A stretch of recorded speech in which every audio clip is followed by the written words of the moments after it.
this time as well. Praggnanandhaa, Nihal, Gukesh, and Leon Mendonca.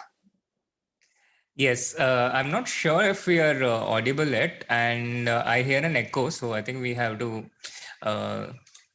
just sort out a couple of things. Done. Yeah. Awesome. So welcome, guys. In case you missed the welcome all of you. And welcome everyone to the Chess 24 India stream, and we are very happy to see Shri fit and fine, and we are very excited to see all the Indian kids do amazing.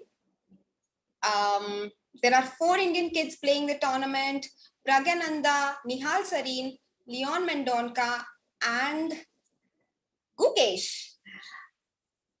Before we go on to check out the pairings and talk a little bit about the tour, guys, can you please tell me if there is an echo, if everything is fine on the stream? One second.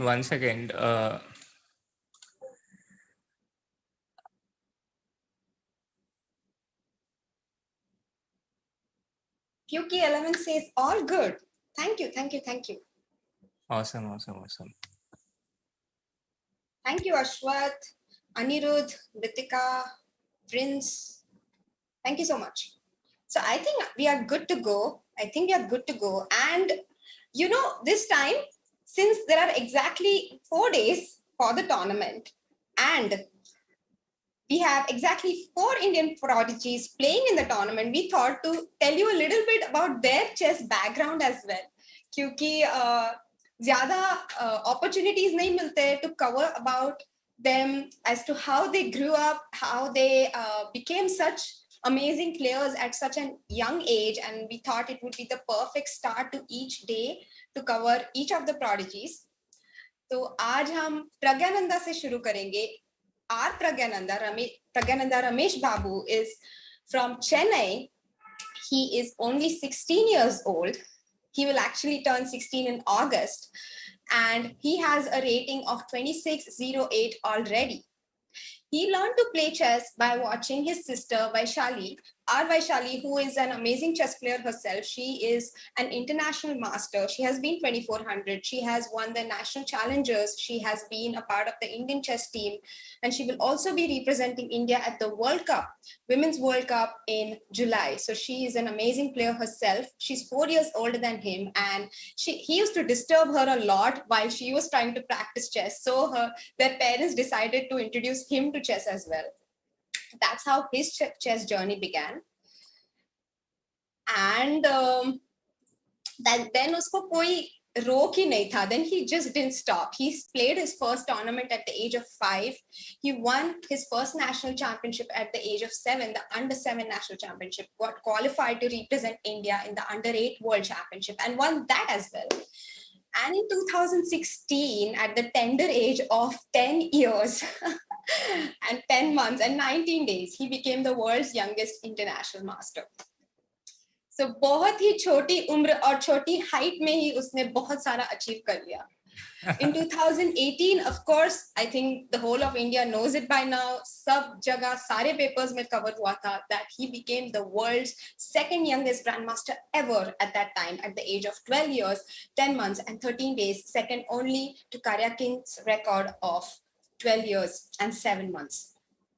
He also won the under-18 World Championship in 2019, which was held in Mumbai with a humongous score of 9 out of 11. He was a part of the Indian team, which won the gold medal in the online FIDE Chess Olympiad 2020 that we all know. But do you know his score? Chat, can you tell me his score? He played on the junior board and he played 8 games. Guys, can you tell me his score on the junior board? Meanwhile, I'll tell you a little more about his achievements. He also won the 2019 Extracon Chess Open in Denmark, which is a very strong open tournament, and crossed the 2600 chess mark in FIDE ratings in December 2019 rating list. At that time, he was the second youngest player in that rating list. And of course, he won the Polgar Challenge, which we covered here on Chess 24 India, along with Shri in April, and qualified to the Meltwater Champions Chess Tour.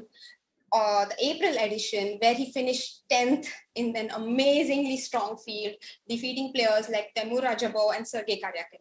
So lots to expect from him over here as well, but no pressure, guys. He is amazing. He doesn't take any pressure.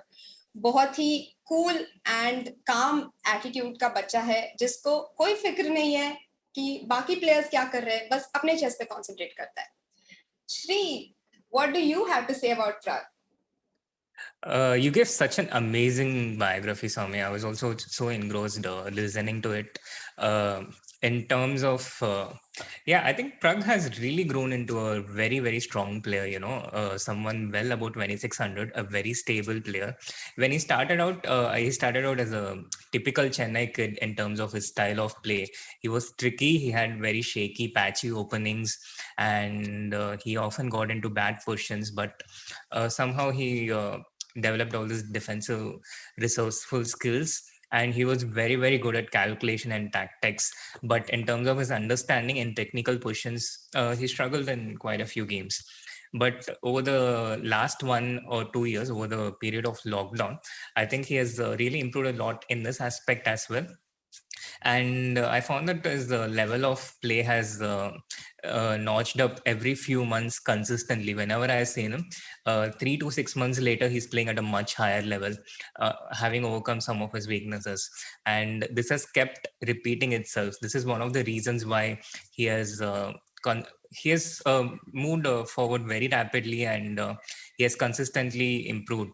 So I think a brilliant talent who has constantly kept improving, and really look forward to one more of his fantastic performances in this tournament as well. Oh, absolutely. He has an amazing future ahead of him, and we are all learning from his games right now, even though he's like half my age, but so much to learn from his games and his attitude to chess. Yes, and in the last 2 or 3 months, he recently added one d4 to his repertoire. Before that, he was more of one e4 player. And in the last 2 months, since the start of the Polga chess tour, he has been exclusively playing one d4. So it's going to be very curious for me to observe how his opening choice is going to be in this tournament, and how he begins, what his strategy is this time, and how he wants to play here, how he decides to play here. It's going to be very interesting to observe. Yeah, absolutely. Like we saw the last time, he was so updated on all the chessable courses. He had gone through most of them, including your course, and he was applying all of them in 2020 itself, in the beginning of 2020 itself. So it will be interesting to see what more he has added in his arsenal. And he's definitely more experienced now, so to speak, because he has already played a tournament with the champions, in the Champions Chess Tour already. So he will definitely be able to apply that as well. And as usual, the chat is right. He did make 6.5 out of 8 in the junior board in the Olympiad, FIDE Chess Olympiad, where you were the vice captain of the Indian chess team. And what a wonderful moment that was.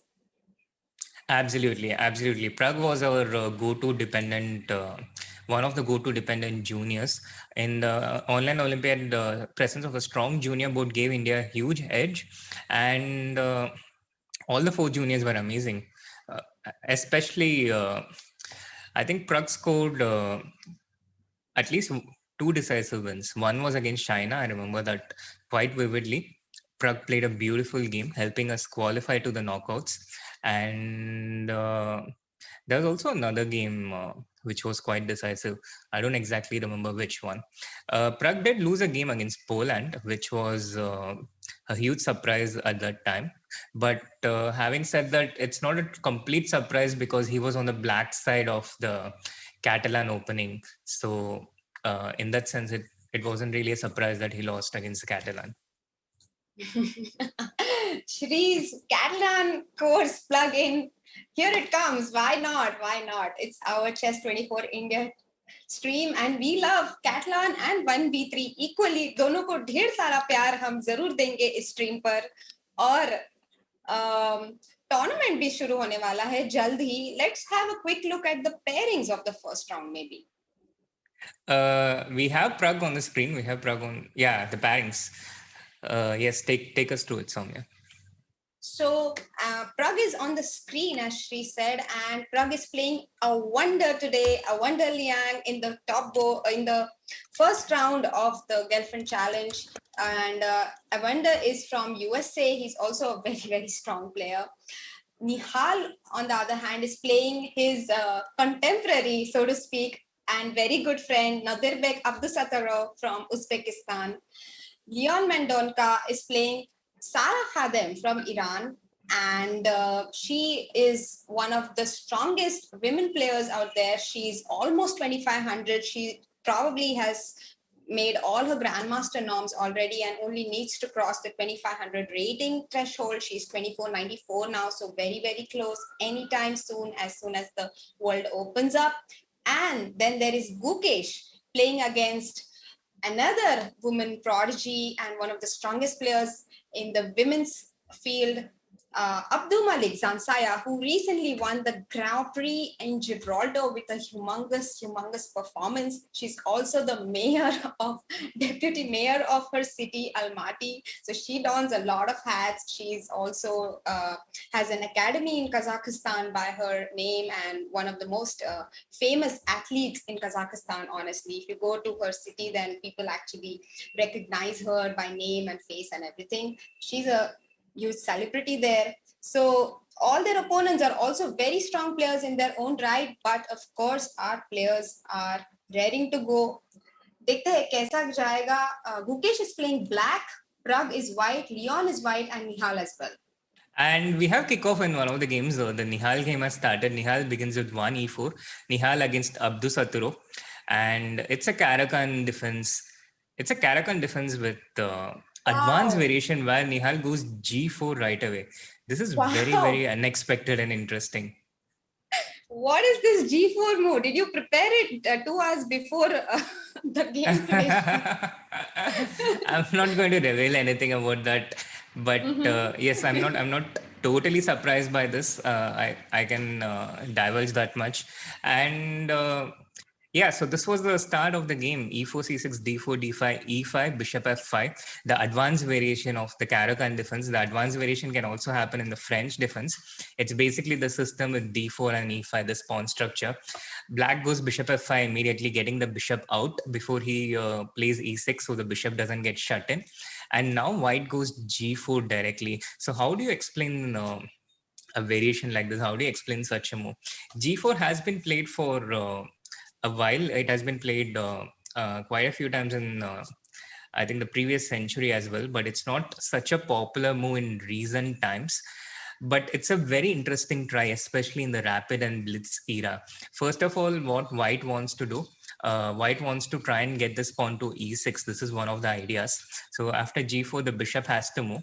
And when White gets a pawn structure like this, he has sacrificed the pawn, but he ensures that the development is very difficult for Black, and White gets access to the e5 square. He gets control of the e5 square. So this is one of the ideas, and this is kind of what happened in the game. Black tried to provoke f3 with bishop e4, and then after f3, bishop g6, e6. White immediately goes for e6. It doesn't make a lot of difference that the f3 has been provoked, because this pawn goes to f4 anyway in the future. So e6, queen d6, takes, and now knight c3, just normal development. Now the game goes towards the control of the e5 square. So knight d7, and now f4, e5 is under control. White has just a bit more space and a bit more central control, and a very, very slight advantage, but the position is very open. It's a fresh position where both the players, they're out of theory already, and I think we're going to see a very interesting game. Wow, yes. And this, I'm like so impressed with this strategy because,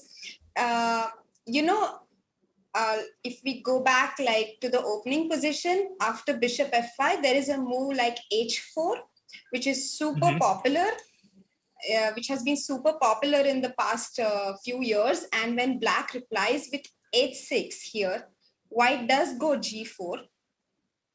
And for something like bishop h7, or maybe bishop e4, f3, bishop h7, either of the two, white does play e6 in this position. So Nihal actually found a way to get a similar position on the board but force it, because the difference here is that after h4, black can also play h5 and stop this idea itself.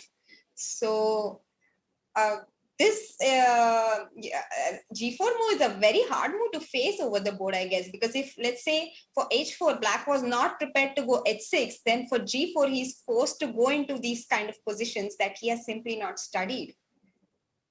Yes, very true. And in the live game, Abdusattorov actually he played g5 here, with the idea of trying to secure the e5 square. He sacrifices a pawn and tries to immediately get e5, f into g5, long castle, bishop e3, and then white just developed with queen d2 and long castle. So at the end of the opening, I think it has been a very successful opening for Nihal. He's a pawn up. He has an extra pawn on the king side, which can be very useful to create a passer in the future. And black has one more pawn in the center, but this is not as powerful as white's extra pawn on the king side, because white has actually 2 pawns more. Yeah, like really nice. And I really like this idea of not pushing h4 more and more the more I look at the position. But because just imagine in the position where black played g5 and white took fg, if the pawn had already been on h4, then black would have a check on g3, and that would have caused a lot of annoyance to the white king. But because the pawn is still on h2, these ideas are not possible anymore. Yeah, it's just a slightly different variation, and very I interesting really like it. variation. But it's very hard to face. I mean, if you're not familiar with this move g4, then it's very hard to face on the board. Definitely. That's probably the reason why Nihal chose this particular line, because the Caro-Kann is something that that is played quite a bit at this level, and a lot of people. Uh, it's something you can prepare pretty quickly. You just check some lines and you come. But after e5, bishop f5 in this variation itself, I think it's an 100-year-old variation where white has so many different ways to play, a lot of tricky moves, and it requires a lot of experience and knowledge to handle each of them. That is something someone who is just that is something difficult for someone who's just starting to play out the Caro-Kann defense. So in that sense, it's a smart idea against someone who is just playing Caro-Kann in their initial stages. Mm-hmm. Yeah, for But sure. having said that, the position is still quite complex. Yes, Nihal is a pawn up. He has a big advantage, but it's not a symmetrical position. It's not a simple position. So for Nihal, the conversion process, it's not quite as simple as, exchange of everything and go to the end game and win. It's not going to be as simple as that. For starters, there is this pressure on the center. If Nihal is the one to break this pressure with knight into e5, takes, this will favor black at the present moment, because this will allow black to get all his pieces out. Mm-hmm. And if he doesn't do it, if he keeps things status quo, then on the other hand, it's not quite clear how white develops here, how white continues with his development. And Nihal has gone bishop h3, which is a strange move actually, Bishop because A. it's an understandable move because he wants to bring his rooks out. But on the other hand, putting this bishop on h3 of all places, it feels very unusual and strange. What is the bishop doing on h3? At the very least, you want to start with h4, right? If you want to put the bishop on h3. Yeah, I'm very surprised. I mean, what could be his idea? Maybe he was anticipating a move like e4 and then he wanted to go knight h4, knight f5. So black simply prevented knight h4 with knight g6 first, and he wants to go e4 next. Maybe that was his idea. Yeah, but knight h4 you can play regardless, right? Bishop h3 doesn't quite help towards it doesn't really help towards achieving anything in particular, knight h4 or anything. the bishop looks so much better placed somewhere on e2, for example. E2, Bishop e2, right. knight g6, rook f1. You can get the same thing, and the bishop is not in the way of anything. Bishop going to h3, it feels, It it just does feel, feels like, yeah, it it does just feels feel, like a loose move. and it doesn't really perform a function on h3. That's the main point. I mean, even though it exists on the board, it's not doing anything. Like, it's not even defending g4, because g4 doesn't need to be defended. And on the other hand, if it had been on e2, it would have covered the c4 square, which, I mean, at some point, maybe black can go knight b6, knight c4, right? So Yeah, it will always be useful on this diagonal. yeah, yeah, right. Completely agree with you. Do you want to go to the do you want to complete a roundup of the other Indian boards as well? Yes, let's have a look at what are the other interesting games going on. Maybe we can have a look at Prag's game against Wonder Leong. He has managed to get this beautiful knight on e5 with f4, and now his bishop has been rerouted to h4 via e1. This is the Sandeepan Chanda variation, as we like to call it, because it was popularized a lot by Indian Grandmaster Sandeepan Chanda, who played close to 50 games in this line and with great success. Yes, I think you hit the nail right on the. I don't know what I was going for there. You hit the hammer right on the nail there, Soumya. Sandeepan Chanda's line, yes, the d4 variation, the Nimzo Indian, d4, knight f6, c4, e6, knight c3, bishop b4. Here there are white has a few different options to play all of the main lines: queen c2, e3, knight f3, f3. And e3 is one of these classical variations. It's called as the Rubinstein variation. The idea in general of the Nimzo Indian, the initial plays towards the control of the center. So black goes bishop b4, that bishop b4, knight f6, d5 or c5. All these moves towards the control of the center. E3 continues along the same line. It contributes towards the control of the center. After e3, short castle. Here there is this move bishop d2. The older mainlines used to be with bishop d3. There's knight e2 here, but this move bishop d2 with the idea of knight f3, bishop d3, and knight e5, as Soumya pointed out, the setup that we have on the board right now. This was popularized by Sandeepan. He has played so many games, and it has also been played by everyone else. AD prepared this against Yu Yangi in the World Cup 2019, and he played this against me as well in one of the games in 2020. Nihal has played this in one of few of his games. This is a very popular line with e3, bishop d2. Black continues with b6 and bishop b7 and gets the pawn to d5, getting the center control. And typically white takes this pawn, goes rook c1. We have this type of pawn structure, the Karlsbad pawn structure, where white basically gets the knight to e5 and then the pawn to f4. This is white's attacking setup. And as you can see, because white has this setup with his pieces concentrated towards the king side, this gives white a lot of attacking potential on the king side.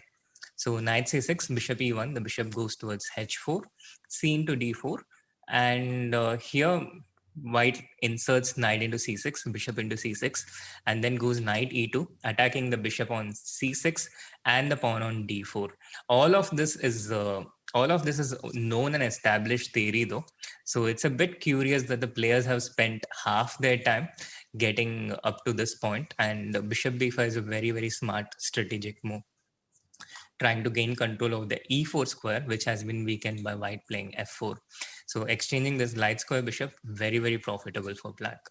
And what are your thoughts about the present position, Soumya? Yeah, I'm actually quite impressed with how Awanda has handled this situation. And as Shri, you pointed out, it could be theory, but I have a feeling that the players figured it out on their own. Sometimes, that's the reason why theory is theory. Yeah, they are the most logical moves on the board, and sometimes you can just, if you put your mind to it, you can actually figure it out on the board if you're a strong player. So I think that's what happened here, because going by their times, they both have 5 minutes left. Prague is down to 4 minutes. So I think they just decided to play over the board, and bishop e1, queen to d4, knight c6, all these were their own moves rather than something prepared at home. That's what I would assume. Yeah, I think you're right there. And after knight into d4 takes knight e4. It's a very interesting position. So black has got this outpost on e4, a light square outpost, which white cannot challenge because white does not have a light square bishop. But on the other hand, black also has weaknesses all around. The d5 pawn is a weakness because it's an isolated pawn, not supported by any pawn on the adjacent files or squares. And there are also these weak squares on c6 and the queen side in general. So I think Prag still has something to play for here. He should probably cover the c5 square with something like b4 at some point. I'm not sure if b4 right away is advised. It's also an option because it's important to not allow black to cover the c file. Only then white can access these weak squares on the c file, squares like c6. And if white plays something like rook c6 directly, then black could respond with bishop c5 in some variations and later attack the rook. So I think b4 is an interesting idea. He goes knight f5. He goes Also, towards the I king think side. knight c6 was not really working, even though it looks like white was winning a pawn on d5 because the queen is attacked and the d5 pawn cannot be defended really. But after knight c6, I think black has a move like queen e8. And after queen d5, we can simply go bishop c5, attacking the e3 pawn. And maybe white can go knight d4 here, but then there is rook d8 and it's annoying. Yeah. I think black does get a lot of activity. So I Yeah. think what Prag did, it makes a lot of sense. He went knight f5 instead of knight c6 or b4. Maybe b4 was probably a bit too slow. And with knight f5, he has menacing threats against black's king already. The g7 pawn. After g6, maybe just knight h6 check, king g7, and where does the knight go? The knight has to come back to g4. But now there are threats like queen d4 check and queen into d5. So Liang is playing really fast, but I think Prag has a slightly better position. Maybe he can even take on d6. No, wouldn't white be happy if he takes on d6 instead of this knight h6 plan? Knight into d6, Yeah, knight into d6, queen into d6. But I was a bit hesitant to go into this position with because of the knight against knight the on bishop. e4. Yeah, I Yeah. understand it, but like I just thought like our bishop is really strong. His dark squares are weak. So if we put our queen on d4 right now, Mm-hmm. he has to play a move like a5, maybe preventing bishop b4. But I was quite happy with maybe like we can play b4 ourselves here. That's possibility. Yeah, With the this could idea to have been a show. direction. This could have been a direction the game goes Yeah, and into. if black plays a4, then we have a move like b5 and bishop to b4. So that's not something black wants. And if black allows ba5, which is more likely, then we at least have a target on a5, and we can play against it. Yeah, this could have been a possible direction, but Prag decided to just be more concrete Just and simply take the pawn, which again I think it makes a lot of sense because I mean, if you can get the pawn, then why not take it? wow. This I guess the only reason we didn't suggest this move was because we both missed it. I don't see any other reason. Maybe bishop c5 here is an interesting option. Queen e4, rook e8. Yeah. And But white still how has does the this move like, variation go? yeah, I mean, I'm not sure because we are threatening bishop e3 now and it can get dangerous. But there is bishop c3 and king h6 and nothing for Rook white over f3. there. Wow. Rook f3. Wow. What if this happens on the board? Rook f3. Oh my Maybe God. this is what Prag calculated, you know. Maybe this is what he calculated My during God. his F3 is thing. beautiful. Rook F3. Wow. Yeah, What Rook a F3 genius. defends the E3 pawn and it threatens Rook H3 mate. So if Black takes the queen, then Rook H3 check, Queen H4 is the only way to block it, and now it's checkmate. So Incredible checkmate on the board if this happens. This is so beautiful. yeah, So yeah, I think this is what Prag has seen, and if this bishop c5 doesn't work for black, if this whole thing doesn't work, which it probably doesn't because of what we had just seen, then I think black is in deep trouble because what do you play now? You're just a pawn down as black. That's If actually you very play true. f5, then there's knight g4.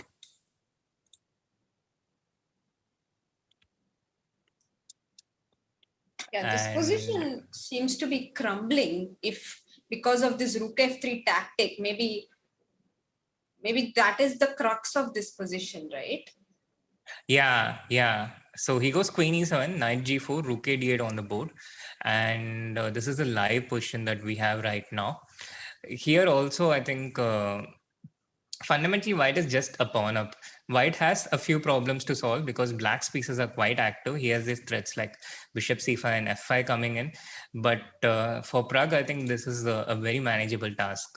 He can neutralize this. I think he should be able to do it with something like knight f2, exchange of the active pieces and get his own pieces developed, a couple of moves, and it should take care of itself.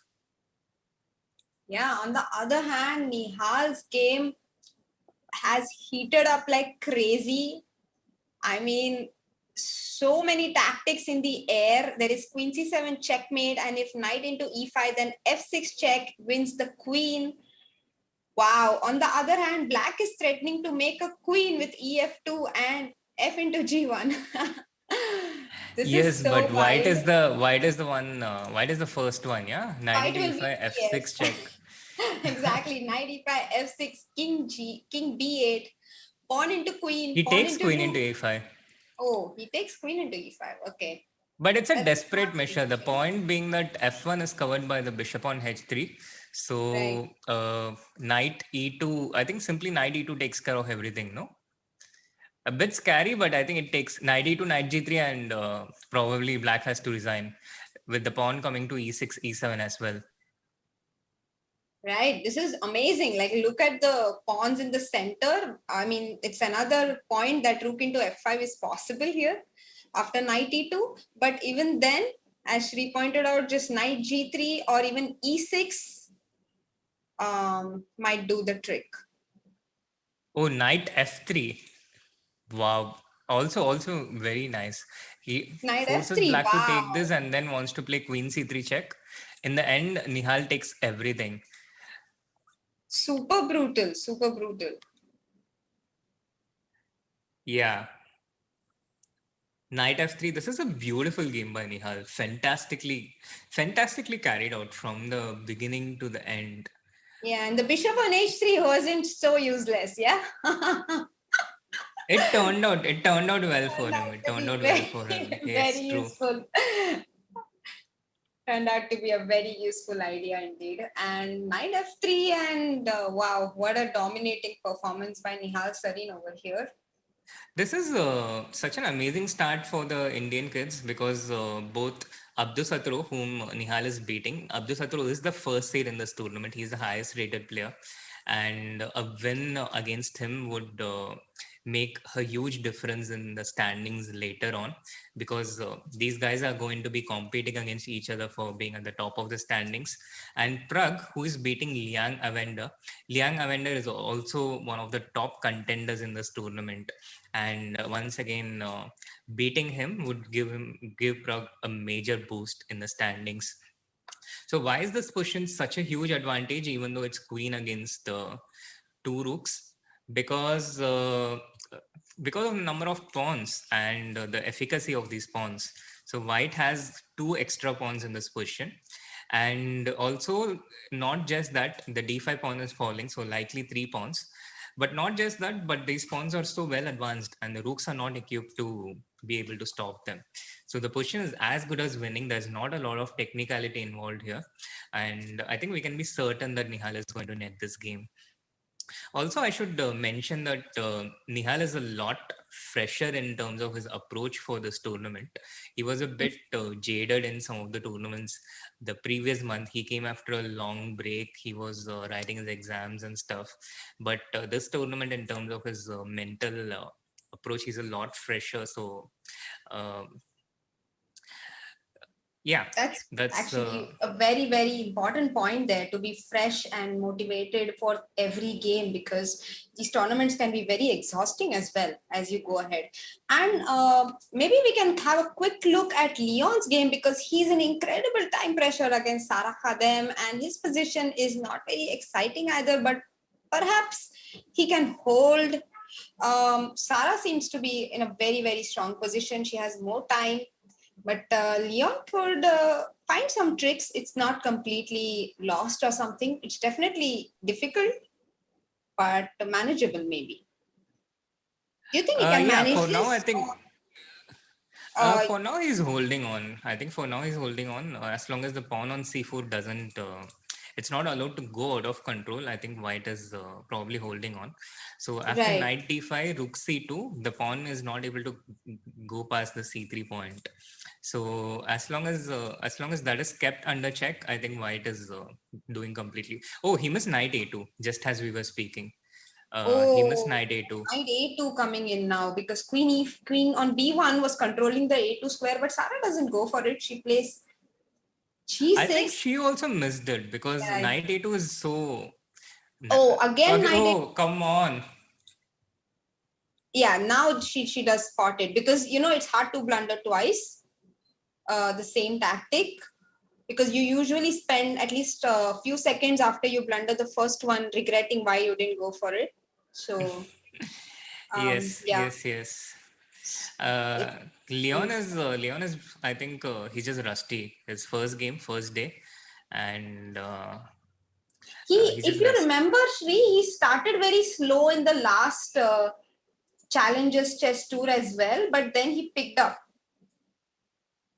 He was Yes. rusty even on the first day of the previous edition, and then he picked up. So, it's probably because he's been playing these classical events, right? And it's hard to get used to the time control. I mean, it's a huge shift, from classical to rapid. Yeah. He has 0 seconds here. I don't know if No, it's no, the. he has 5 seconds. He does. But it Okay. shouldn't matter too much because he just gave up the a4 pawn, so Yeah, black can I just pick mean, it up. the Then rook position b4 is and rook anyway. b2. Yeah, I think he will. He'll not resign, maybe, or maybe he will because he's fighting against two passers and an extra rook, an extra Yeah. exchange. But yeah, and now the queens are also off the board. But he might go queen d4, right? Ha, He queen d4 check. But Yeah, to yeah, yeah. keep them, but he can play queen e5 here, no? Yeah, queen Queen e5 looks. e5, does it allow knight d3? It No, shouldn't it really doesn't. work. No, it doesn't. Queen d4, e into d4, pawn into d3, rook c5, and d2. And the Nice, pawn is nice, nice. unstoppable. The the viewers of Chess 24 India, I'm sure, missed all these beautiful tactical lines with you out of the commentary for the last month. But now we are back. Spotting all the beauty. Oh my god. Rook b3. Yeah, Yes, yeah. Rook, you It's just have to watch out for this fork. Yeah, knight d3. Yeah, knight d3 fork. Yeah, that's the only tactic in the position that white can hope for.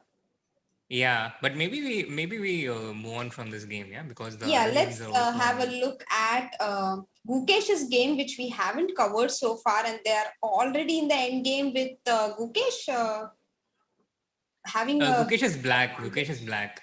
Yeah, so Gukesh Yeah. will win this if all goes well. I think it's not defendable, right? Is this position defendable? I don't think No, so. no, no. It's not. It's not. It's But the not. king It's is also completely cut winning off, for no? black. Yeah, the Yeah. king is cut off. First of all, in these positions with two extra connected passes, it's winning 95% of the time. And secondly, yes, as you pointed out, with the king so far away from the pawns, white has Hmm. absolutely no hope of preventing these pawns from queening. It's a Right. very elementary and straightforward win. Meanwhile, I have some very bad and breaking news. What? Prag seems to have misplayed the position completely and he's now losing completely. The Oh my pawn, B pawn is my. queening. I don't know how this turned around. We can have Oh a my. look at the break, but Yes. Prag has lost this game. He has resigned. This is a this is a sad That is and because unexpected turnaround. yeah, and wow, like if you just we have to look at this game in the break because wow, like the kind of tactics that came in this game, they were completely crazy. And Uh, the Nihal Abdusattorov game, it's still going on. They are playing in time trouble. It's not completely clear. Nihal is up by 2 pawns and it's a queen against 2 rooks. He's up by these 2 pawns. The knights are still on the board, making things still tricky. With knight c8, Abdusattorov wanted some rook e4 check. The king is on b4. So to give you an update of the games, the results so far, Leon is losing. Gukesh has won his game. I think Yes, he yes, has he has. officially won his game. Prag has lost his game officially, and the Nihal game is still going on, where Nihal was completely winning, but now things are not clear. Abdusattorov has managed to put up fantastic defense, and this hedge pawn surviving is the key to Nihal's win, but he seems to be losing it. So this game also seems to be going towards a draw. Prag was totally winning. Now the problem with something like Queen f7, Black has a5 check, winning this piece. So Nihal has lost his final hope, the pawn. And after Queen f4, it seems like he's blundered a piece. So Nihal is actually losing as well. Nihal and What? Prag, who were completely winning, both of Oh them are my losing now. my. Oh my my. Oh my my. Online chess rapid can be so brutal. Oh my god. Oh, This this is is such an painful. incredible and unexpected turnaround. Nihal was so completely, so totally winning. And It looked like he was completely in control, and especially, we didn't look at the middle game part on the stream, but I was just looking at how he managed to get those pawns on e5, f5, and g5. It was completely like such great imagination, and yeah, it's such a pity that this game slipped out of his hands actually because it was so well. It was a very good creative effort. I think that's what I would say about the middle game and the opening, and then to yeah, spoil yeah, it. yeah. It was beautifully conducted till a certain point, but towards the end, I think Abdusattorov kept managing to defend, keeping his chances alive, and he has Yeah, managed this to is take his yeah, this chances. is something And actually. The I was talking to Adiban about this, and a lot of grandmasters actually have the same opinion that the stronger you are as a player, the greater your resistance power is. I think that's what separates a stronger player from. I mean, there are many things, but this is one of the main qualities. And yes, putting up a really strong resistance there. yes, all these kids are capable of doing this. Nihal, Prag, Abdusatro, Liang, and of course, when you go higher up the level, it gets even more Ali Reza and all these kids going over the game. It looked at Wow. around this point. It looked so simple and straightforward for white. Maybe Yeah, we he can just have a look exchanged at this pawn. the middle game as well, Srinath, because the way he got these pawns in the center is also very nice. He got this bishop h3 till here we covered it. Yeah, yeah. Then Knight he brought his g6. rooks on the f file, which was basically the point of getting his bishop on h3. He put his rook on f5 and sacrificed his exchange.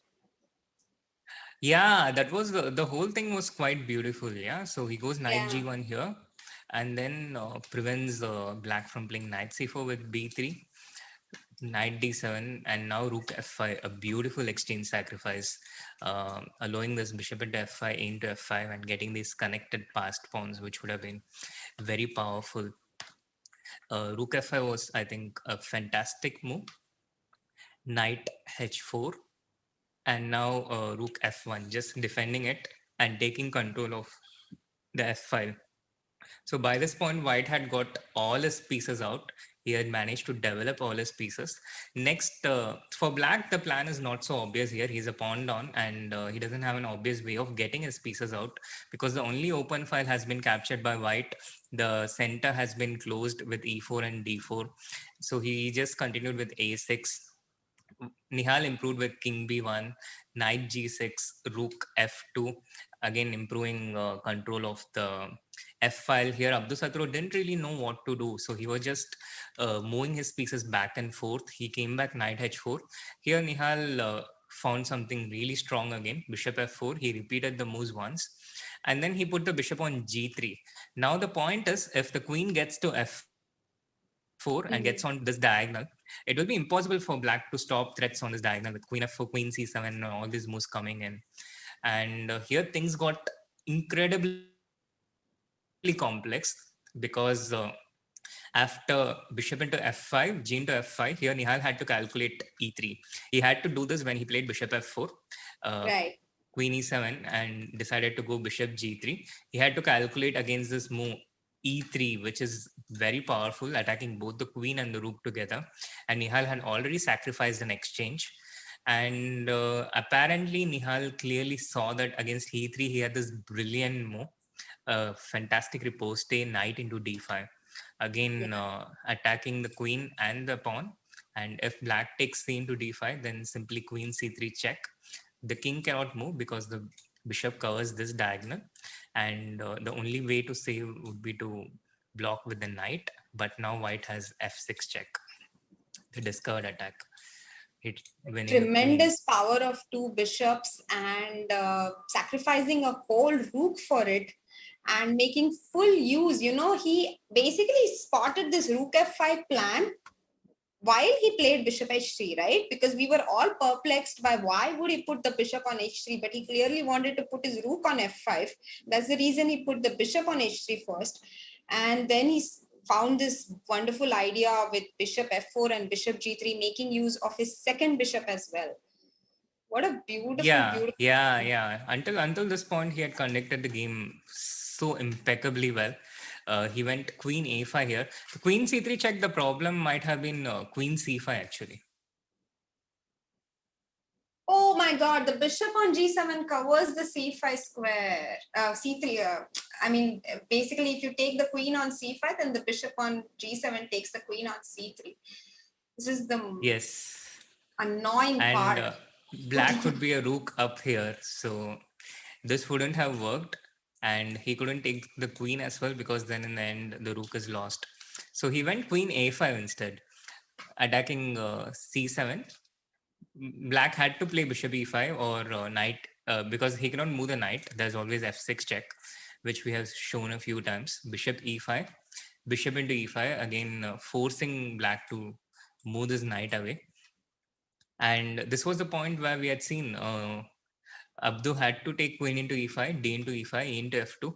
Until this point, I think Nihal played a complete classic. It was one of the most spectacular games I've ever seen in the history of the Champion Chess Tour or any of these online events. And at this point, it should have been straightforward, but Abdusattorov kept resisting. You see these moves like rook into f5.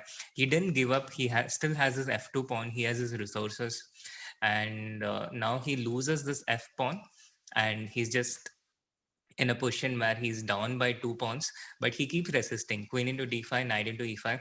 He knows that if he gets into a position where these 2 pawns are taken, he can still make a draw. The rooks are not coordinated right now, and black is 2 pawns down. So in general, these positions should be lost. Nihal played g6, takes knight into g6.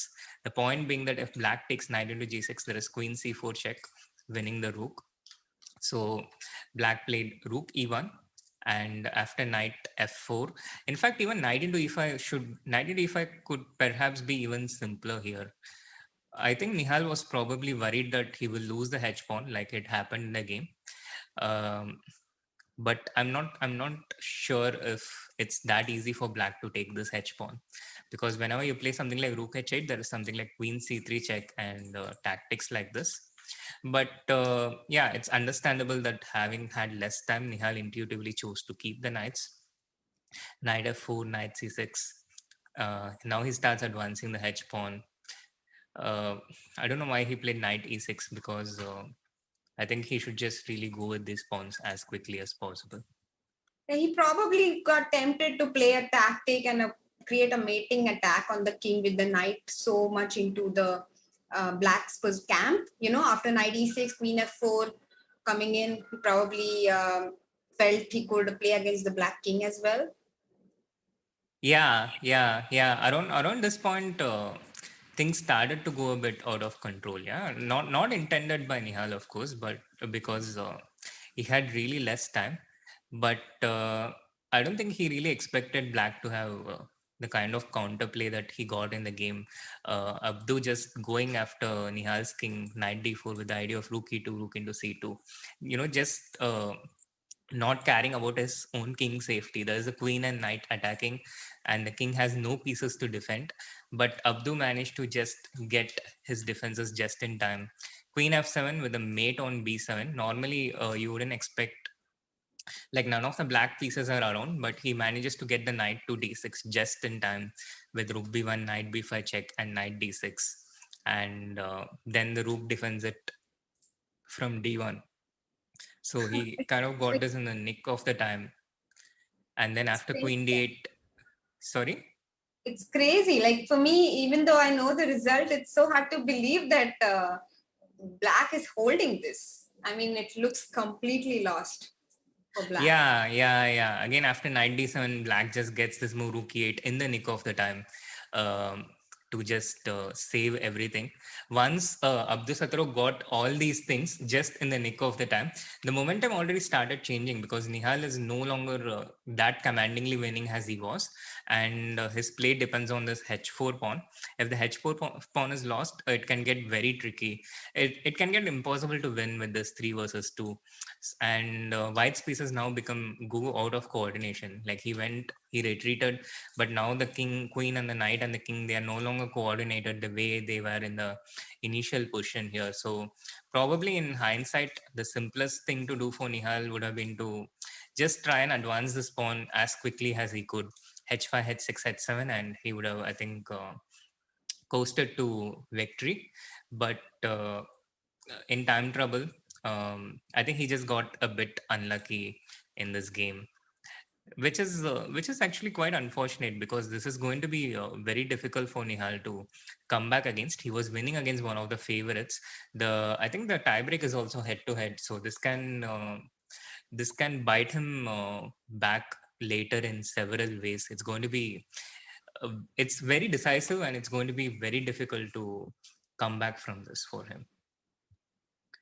And and this it's was a decisive incredible. point. This round has been very cruel for White, actually. There have been 1, 2, 3, 4, 5, 6, 7 victories for black pieces. 8 victories for black pieces, sorry, and only one for white. And there was sorry, Soumya, while we were engrossed in this, we just missed the next game, start of the next game. Yes. The next game has started already, and whom is Nihal playing this round? Whom is Nihal playing? Nihal is playing. Nihal is playing Karisa. Prag is playing Sara Khadem. Leon is playing Murzin Volodar. But maybe we can start with Gukesh this time, because we didn't get a chance to cover his game much. Yes. Let's do that. Let's have a look at how Gukesh is doing it. He's played the Catalan. Ta-da! Why not? I think we are only going to cover one game in this round, which is Gukesh versus Polina. So Let's Yes, learn the Gukesh versus Katna. Paulina, but Gukesh is thinking from what the fifth move onwards. Why is he not just playing castle?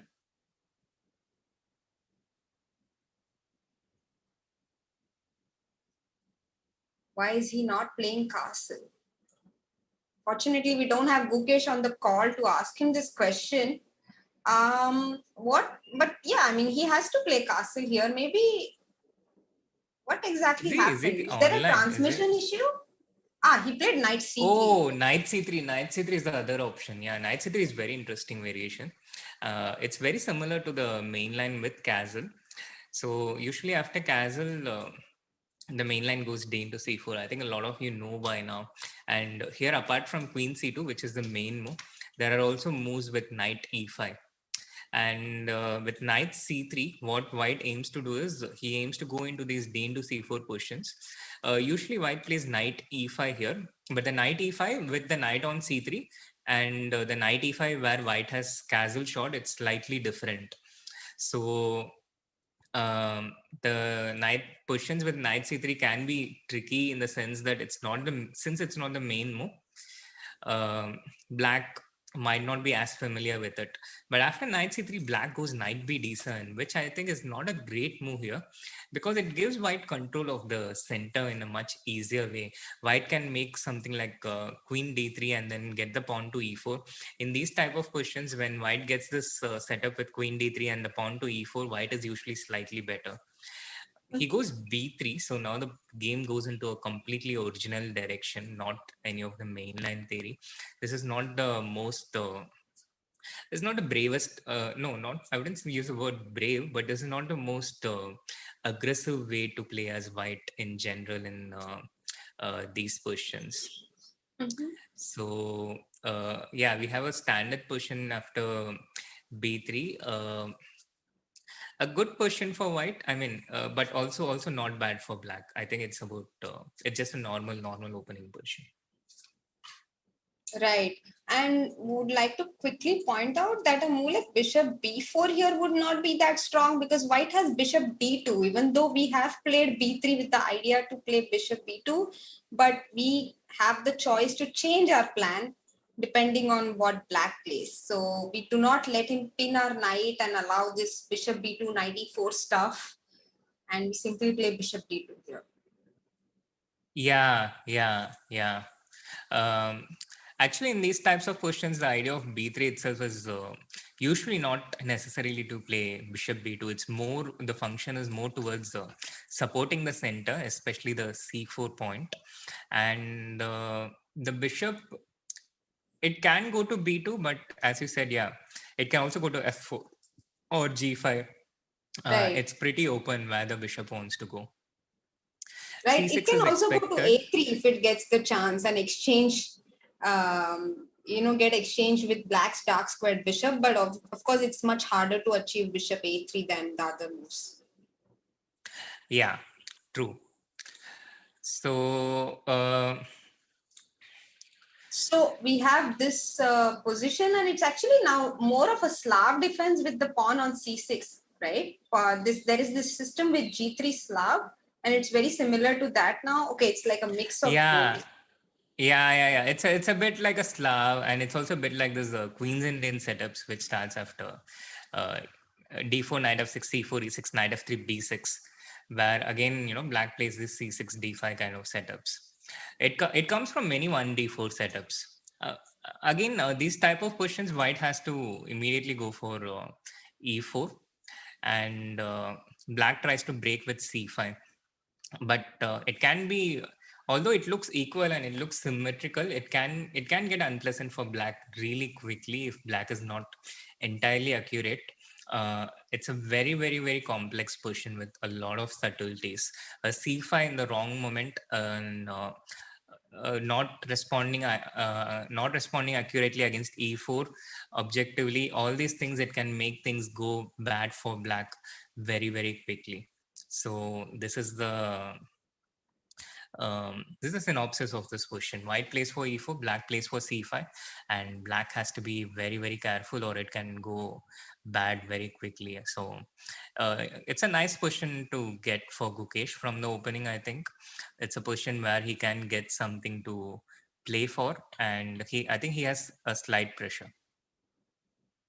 Right. Let's have a look at how Leon Mendonca is doing with black against Murzin Bolo here. They played a I was Sicilian actually just defense. going to point your attention to that, Soumya. Oh, we are in sync, Shri. We are in sync. Yes, So, because he has just lost his queen. Murjin has lost his queen. what? What happened here? Oh my God! I just had a look I'll, at this position a few seconds ago. Leon had played e5, knight g2, short castle, long castle, knight d4. This position I looked at, and Murzin for some reason decided to take knight d4 here. What a yeah, like, yeah, yeah. what Let me take you through from the beginning. So it started with one e4, Leon playing the Sicilian oh my defense, God. the knight c3, d6, d4, c into d4, queen into d4.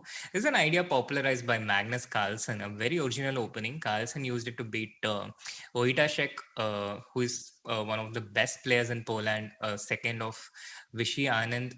And the point is, after knight c6, queen d2, the dark square bishop, it comes from b2 after b3. So this is the setup in general, and it's a very interesting setup, a very original and creative setup. So g6, b3, bishop h6, f4, and knight f6. Leon takes an opportunity to put the bishop on h6 first, and then after bishop b2, he goes e5. This is a very, very concrete way to handle against this variation. It's black decides not to develop first, but instead go directly and put pressure on f4. And after knight e2, short castle, long castle, he just goes knight d4.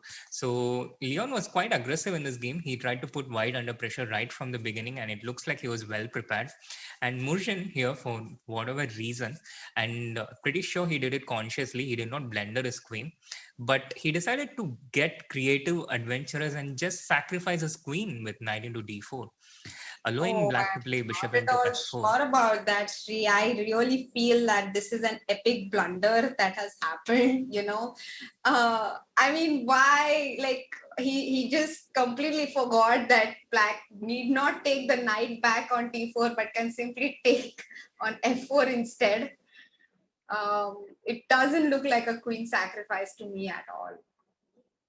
No, I think, yeah, knowing Murjin, it's very likely to be a sacrifice because, he is this kind of a player who is very creative and he does like to do these kind of things. And I Right. really, really don't think he would have missed bishop at f4. That would blow my mind if it actually happened. Wow. Okay. We would love to hear from Murzin maybe in a post day interview as it is in these rapid tournaments nowadays, whether it was a intentional sacrifice or a blunder. And Yeah. let's have a look at how Prag and Nihal are doing in this round. Let's start with Prag's game first. He is black against Sara Khadem and he has chosen the King's Indian King's Indian, G3 yes. setup. Yeah, the game started with the King's Indian from 1d4, and White went into the fianchetto system, which is one of the most solid ways to respond against the King's Indian. Also, what I recommend in my course. And until this point, it's all the main line: knight bd7, e5, e4. Black plays for the center. White neutralizes black center and has more space. And here, Prag went for this move b6, a very, very strange move, a move which basically I think it just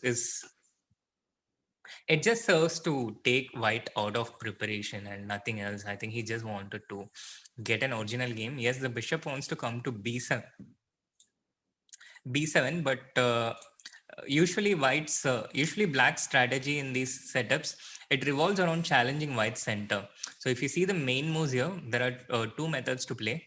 Black either takes on d4 and then puts pressure on the e4 point, the knight goes to c5, the bishop to d7.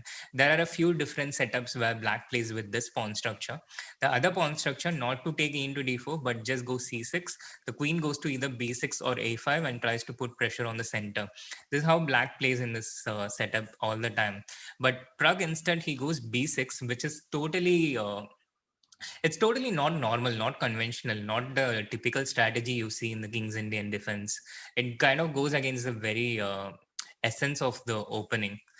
But having said that, it just gets him into a middle game. So rook e1 takes bishop b7. You might argue that this also controls the center in some way, but it's not the same. It doesn't put pressure quite the same way. And what happens after e5 here, Soumya? Over here, e5.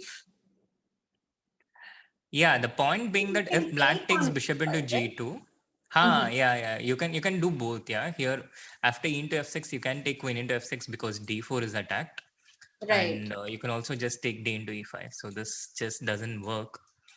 Um, at the best, white gets something equal, but maybe not even that. So white just continues with bishop e3, h3, a typical move, taking control of the center, and all these moves that takes control of the center. Although it's a bit questionable why white played rook c1 first, and then put the rook onto d1 a couple of moves later. It would have been better to start with queen c2 in this case, and then play Mhm. rook a d1 directly. White would have saved a tempo.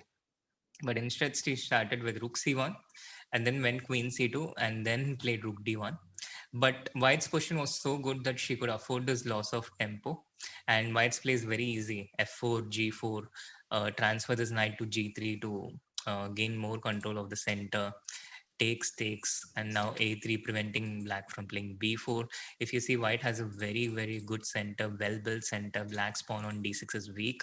White has more space overall and plans to expand on the king side or in the center and pressure against the d6 pawn. So it's a very nice position, very, very comfortable position for white, in my opinion. Yeah, certainly. And I think white can simply double on the d file with rook d2 and rook d1, for example, because the d pawn looks like an immediate target. But we should not forget that the pawn on e4 is not as safe as it looks. So maybe, for a move like rook d2, black simply plays rook e8.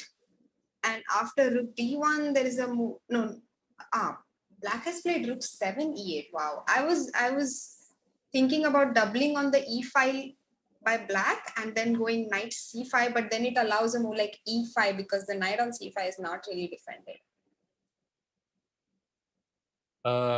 Sorry, I missed the last part. You're talking So about I, some w- knight on I c5. was looking at some options for black here, like what could he do in reply to white's idea of doubling on the d file. And I thought maybe black could have gone rook d e8 instead of rook 7 e8 and put his knight on c5, Yeah. Rook d8. Yeah. Knight c5. Yeah. putting That would pressure be the on the conventional way e5 of pawn. doing things. Yeah, but the Uh, problem here is that the queen is on b8 and not c7, so it doesn't protect the knight on c5. So after you play knight c5, white has a move like e5, which just causes a lot of issues in black's position. Yeah, this is a typical way to respond because the knight on c5 is not protected, which the reason for which is because black strategy has not been optimal leading up to this.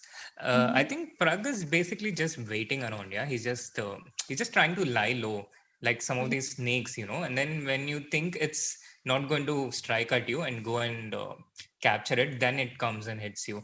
So I think Pragg is, just waiting and biding his time and not doing anything on his own. He's letting White do something. He wants to try and show.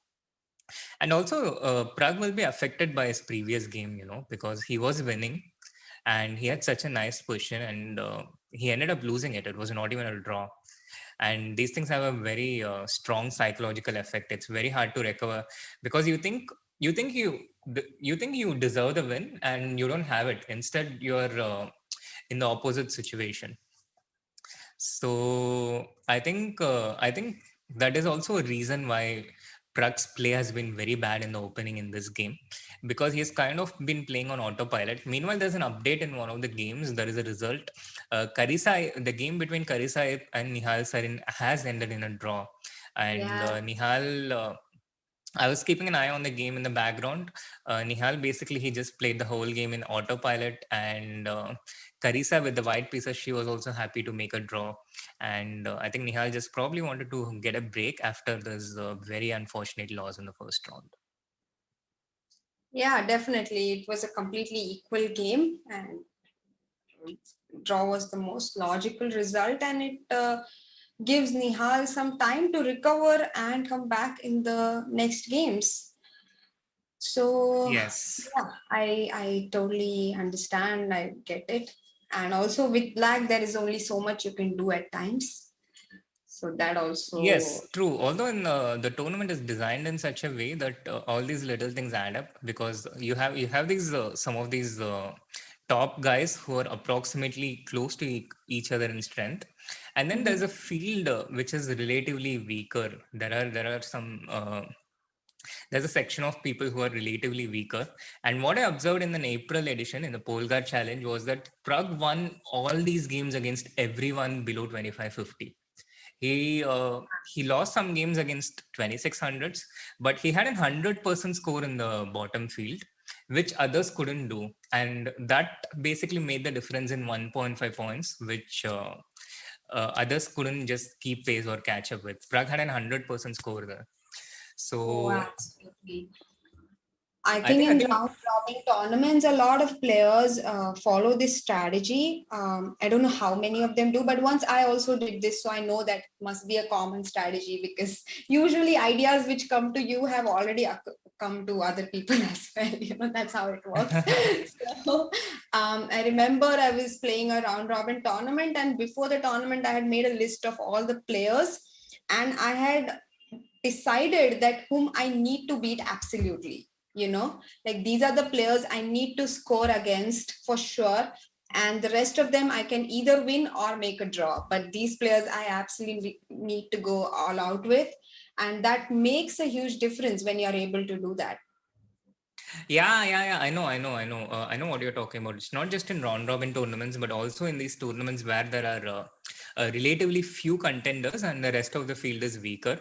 There were a Mm-hmm. lot of opens so when I played in a lot of these national championships, there were few very strong people, like Vidit and to give you some examples, yeah, there are people like Vidit, and against these people, I knew that it's completely okay to make a draw or not lose. And then against the rest of the field, it's really important to win each and every one of these games, because if I drop half a point, it's going to affect my chances to win. So yeah, I think that is there are fields where everyone is equal, like the candidates. Everyone is a top class GM, so you don't have any. And then there are these fields which are more open, where there are like four or five contenders, and the rest of the field is relatively weaker. You know that they're also very strong players, but they're not contenders to win the tournament. And Mm-hmm. in these type of situations, yeah, I think what you're saying is right. You have to beat the people who are relatively lower in the rankings, because if you drop half a point against them, it's going to, and also the head-to-head score. So I think even as soon as day one, I think Abdusattorov has a big advantage going into this tournament, even just after the first round, because of how things have turned out. Right. And it looks like Praga has managed to wiggle out. He has sacrificed a pawn, but suddenly all his pieces are super active. The bishop on a7 is weird. Can we play queen a7 here? Would that be okay? Exactly, Soumya. This is the queen into a7. Oh, he plays queen c7, not queen into a7. Maybe Okay. because queen into a7 liquidates too much, and he Mm. didn't want that. So he's definitely wanting the full point here and no half points in his mind, at least for now. But queen a7, bishop c5. Let's just have a look at this variation, whether it works. Bishop c5, queen into c5 is forced, knight into c5, and a move like rook d8, knight b5. Um, how does that work out for black? Does he get the maybe rook d3 now? Maybe rook d3 now, and the bishop on f3, knight on g3, both are vulnerable, and Yes, the e4 pawn is also. You sense that it has to be good for black, yeah, one way or another, because the b2 pawn is also likely to hang after rook b3. White will Right. not have this move e5 in any variation because the f3 bishop will hang. Mhm. So I feel this would have equalized for black, but probably ended in a draw. Maybe Pragg did not want that. Right. So Pragg keeping the pressure, but Sara is actually better here because she's simply a pawn up and she needs to, if she keeps her pieces active, then her position would be better, right? Yes, and Sarah has already beaten one of the Indian juniors here. She beat Leon in the first round. If she wins this, then that will be 2 out of 2. Such a fantastic start for her. But the thing with Sarah, which I've noticed in quite a few tournaments before, she does get intimidated in these winning positions. She misplays them a lot, and that's a hope for Prague. So knight b5, knight d4. If Sarah can keep her cool, and she's a really strong chess player. So if she can manage to keep her emotions under check, I think she has very promising chances to win here. Mm-hmm. Knight c5, white can just play e5, no? Really? 5. Okay. So e5, maybe can we play knight to d5 now? Attacking the e3 Yeah, bishop. knight to d5 and now knight c6, Knight. attacking the queen, rook, and the knight. Wow, knight c6 is wow, knight c6 is great. Bishop into c6 and bishop Yeah, c5. bishop into c5. But And don't I you think this position is nice. you Sorry, don't Soumya? lose the f4 pawn because the knight is actually pinned because the bishop on Yes. no, Oh, I but can you are take knight threatening f4. h3. Yes, I can take knight f4 because knight h3 fork exists. Oh, she does go for this line. Does it work out better for Pragna? Bishop c6, Oh, bishop c. yeah. Knight into c6, bishop into c6. I think you have to take bishop into d5 first. She also missed knight into f4. She missed Wow, knight into f4 completely, just like we did. wow, Wow. wow. And now knight into f4, things change completely because I think white is just losing. Yeah, because bishop f3 and bishop c5 both are hanging. So king h2, bishop into c5 first, queen c5, and bishop f3. Black is a piece up. Yes. Black is Wow. she bishop into c5 first, queen into c5, bishop into f3, and I think she resigns here. This has turned around completely in the space of a few seconds. Prag turning it around. What an amazing he just kept the complications on. I think he played very wisely in this game.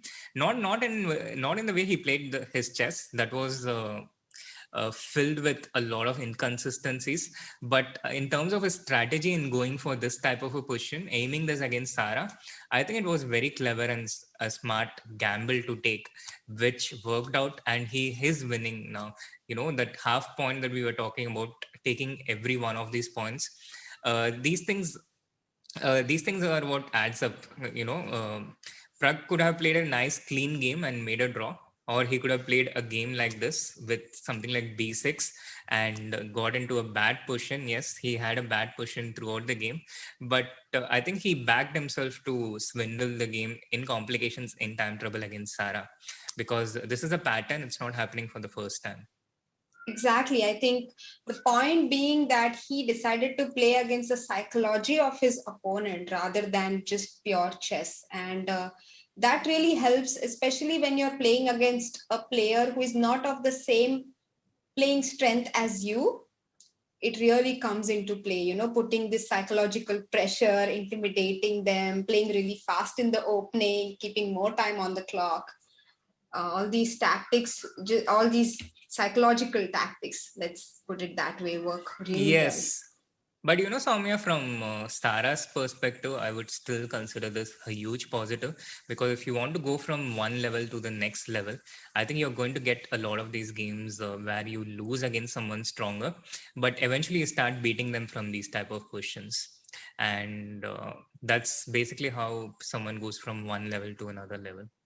Yeah, it is about overcoming the mental block, right? That this guy is stronger than me. I think that once she overcomes that and just believes that no, this position I am better and it doesn't matter whom I play, once she gets into that kind of mindset, I think automatically her results will change because she's a Exactly. very strong And I think that is the thing about all this Polgar challenge, the Gelfand challenge, and challenges chess tour in general. This gives them exactly this opportunity to overcome this by playing against stronger players regularly, and giving them the chance to overcome exactly this. And once you get into a lot of winning positions, you're going to win some of them. Once you start winning a few games, you just go to that level. I think this is exactly the platform this wonderful tool provides. Yeah, absolutely. And by the way, Leon has won his game, and Gukesh still playing against Polina Shuvalova. I think it's an equal end game with queens and opposite color bishops on the board, but because of time pressure, anything can happen. The bishop on d4 is really strong, but bishop e4 blocks the queen from coming to e3, giving up the c5 pawn. Maybe queen into c5 can be seen. Queen c5, bishop c6. This position could be reached. She takes bishop c5. Paulina, she takes with the bishop. Yeah, she wants to play on. And I'm not sure if she anticipated Gukesh taking the pawn on a5. Now... But now maybe queen d6, and after queen a8, king g7, queen c6, we have queen d4 as black. And white's king is not feeling very safe, no? But there might be no mate actually, because king e2 is always possible. Yeah, but in general, I think black's position is fine. Very scary. You like the position as white? Okay. Black. I think black is fine. I think black is fine. Even in this position, which Gukesh has got, which is actually quite good. But I think even in this position, even though white has 2 pawns up, I think black has very, very good chances to hold. Higher chances to hold than for white to win, because the king is just too exposed. But now, this queen a1 move is really useful, because white was threatening queen c7 already. So queen a1, idea queen g1 check, king h3, queen f1. This stuff, white needs to be, there is always this possibility. So white goes king h3 voluntarily. Queen f1, he had only a few seconds. So, but this looks very dangerous for white also. Queen e1 now with the idea of queen e6 check. Right. And maybe bishop e4 and queen f1 and this. Oh, he plays queen c4. He's so resourceful. Very resourceful. Gukesh is like super he wants to resourceful. take with the check. Right. And now maybe... Yeah, just move the bishop. Just keep the bishop. e4. Can we take on e4 is my question. No, I don't think you would want to take on e4, because then it's not really totally clear. Yeah, the pawn on a5 is very dangerous. Right. But with the queen, black always keeps chances. Oh my god. Now bishop d4? Yeah, I think. Oh, no. Bishop d4. I think this just allows king h4. This is very risky for black. I think white has very, very good chances here. Oh, g4 is so strong. G4. Can we play? But now g into h5, king h4, bishop e5, h3. That would make a lot of sense. Creating outside passers. Yes, exactly what he played. And I think this position should be winning for white, because you cannot fight against these 3 different passers, and they're all at completely different places. They're all scattered around at completely different places, if you see. So it's impossible for black to stop them all at once. This pawn goes to a6. It stays there. The black dark square bishop, it can save against the a pawn and the d pawn, but then the h pawn starts rolling. So Gukesh just has to get his king out of the way. He has to find a way to improve his king. I think there should be more than one way to do this. Yeah. Maybe king h4 here, bishop f2. That was her point. So that's why he's waiting, letting Gukesh make the move here. So if he moves the bishop, he has king h6, and if he moves the king, he has king h4, because after bishop f2, he would have king g5 then. So that was the Yeah, point. yeah, you're absolutely right. Bishop f2. Now he goes king h6, and the king goes to g8. After which the pawns start rolling. So h4 maybe, yeah. King h7. No, I think he first wants to get his king out. Okay. Yeah, king g8. The king, if allowed, it would like to go. I think maybe now I he just think, comes after this bishop. I think he'll just take bishop d7, no? And now bishop g4. Oh, but now king g3 and now king f7, right? And this Yeah, endgame. yeah, yeah. The 3 pawns against the bishop is just completely winning for white. It's too much for black to the black king, the lone black king. It's just too much for the lone black king to catch everything. We'll take it. King f3 and king e6. Yeah, Very, very fast.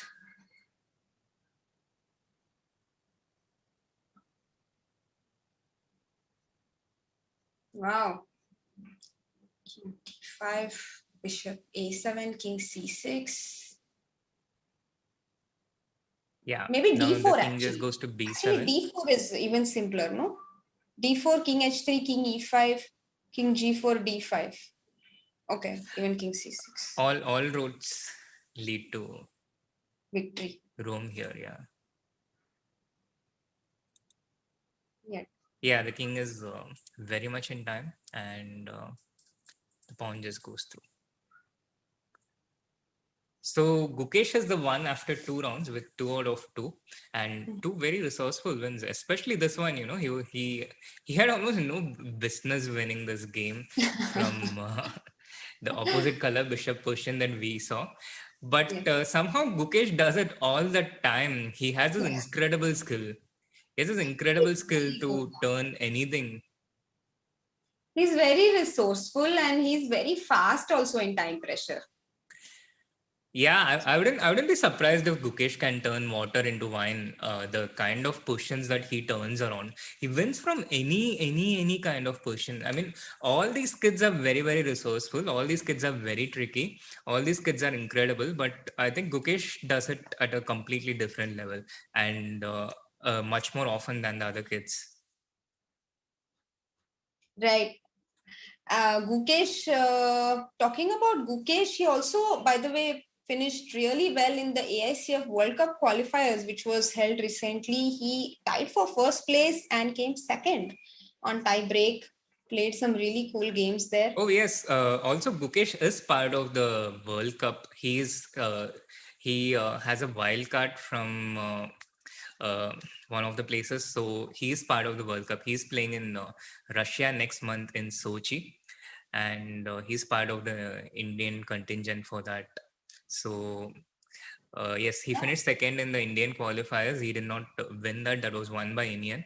But all his hard work, all his fantastic performances, his consistency has not been unnoticed, and he has got into the World Cup as well.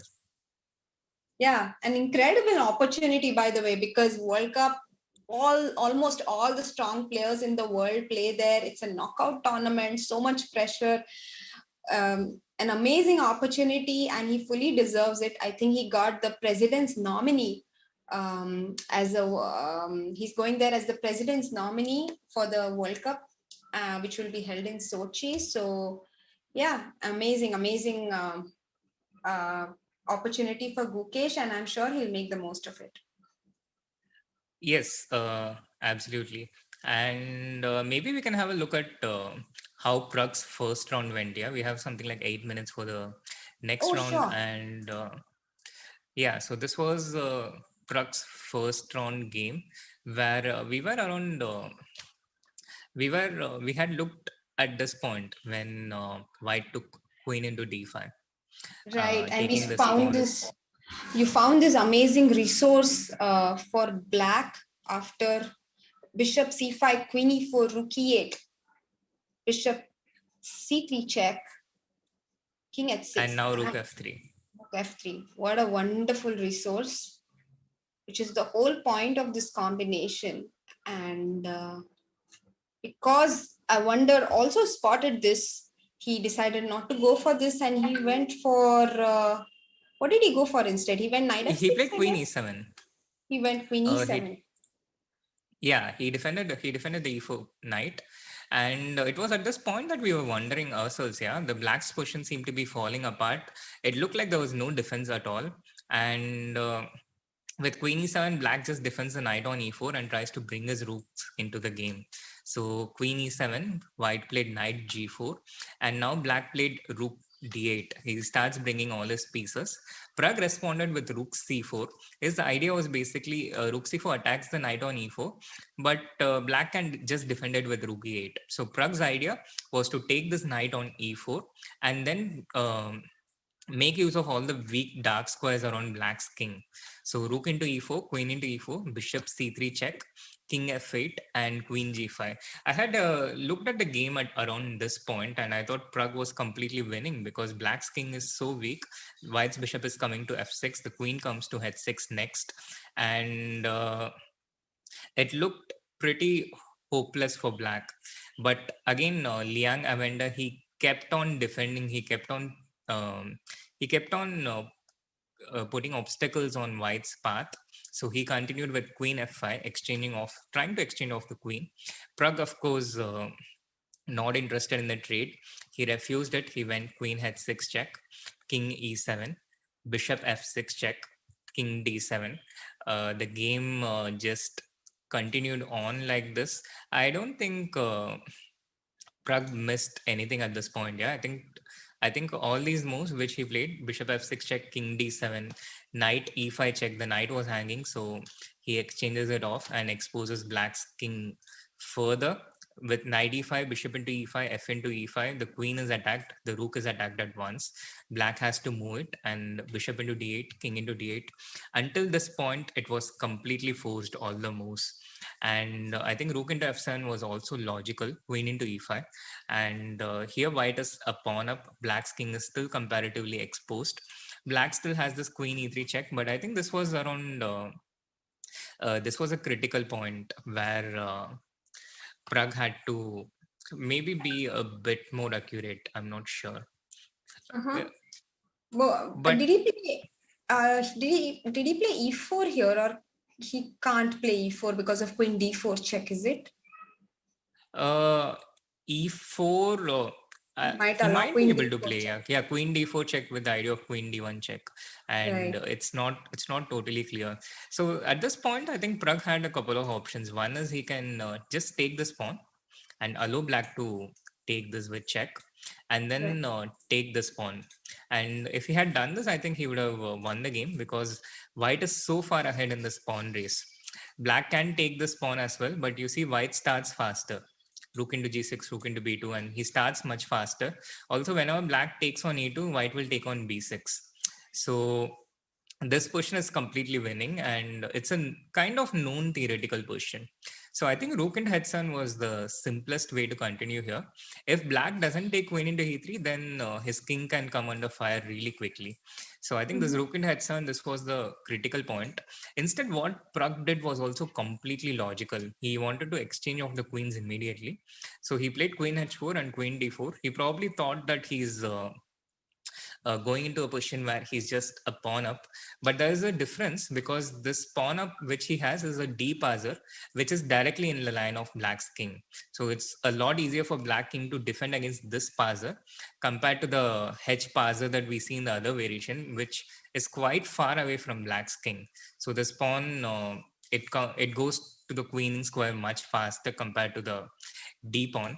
And I think this already made Pragg's work a lot more difficult because black does have this counterplay where he takes white's pawns as well and creates his own passes. And at this point, I think the game has already become complex. Another factor in this position, the white rook is also directly looking at this b pawn.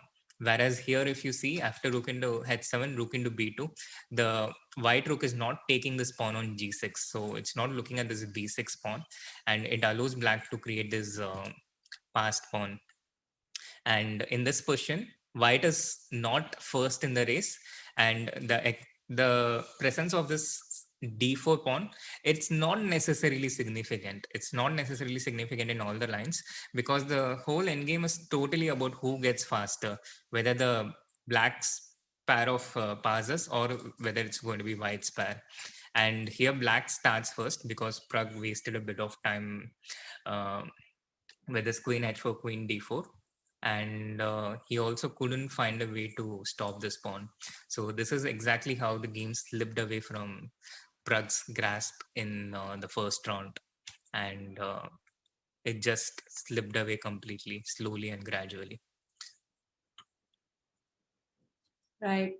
Thank you so much, Sri, for taking us through this very instructive game, and especially the rook end game, which a lot of are, it must be it's hard to understand why exactly would white lose a pawn up rook end game. But as you very well explained, the d pawn was not so critical in white's advantage, and it could have been better if he had kept the h, gone for the variation which you suggested.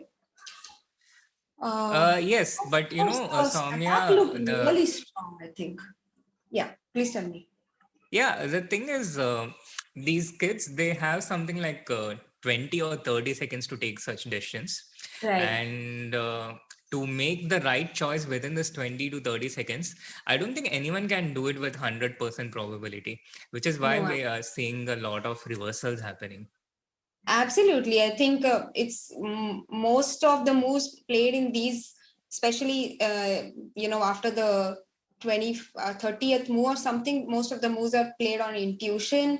And in rook end games, it's more about knowing which position is winning and about calculation. Intuition helps only so much, end games can be very, very tricky.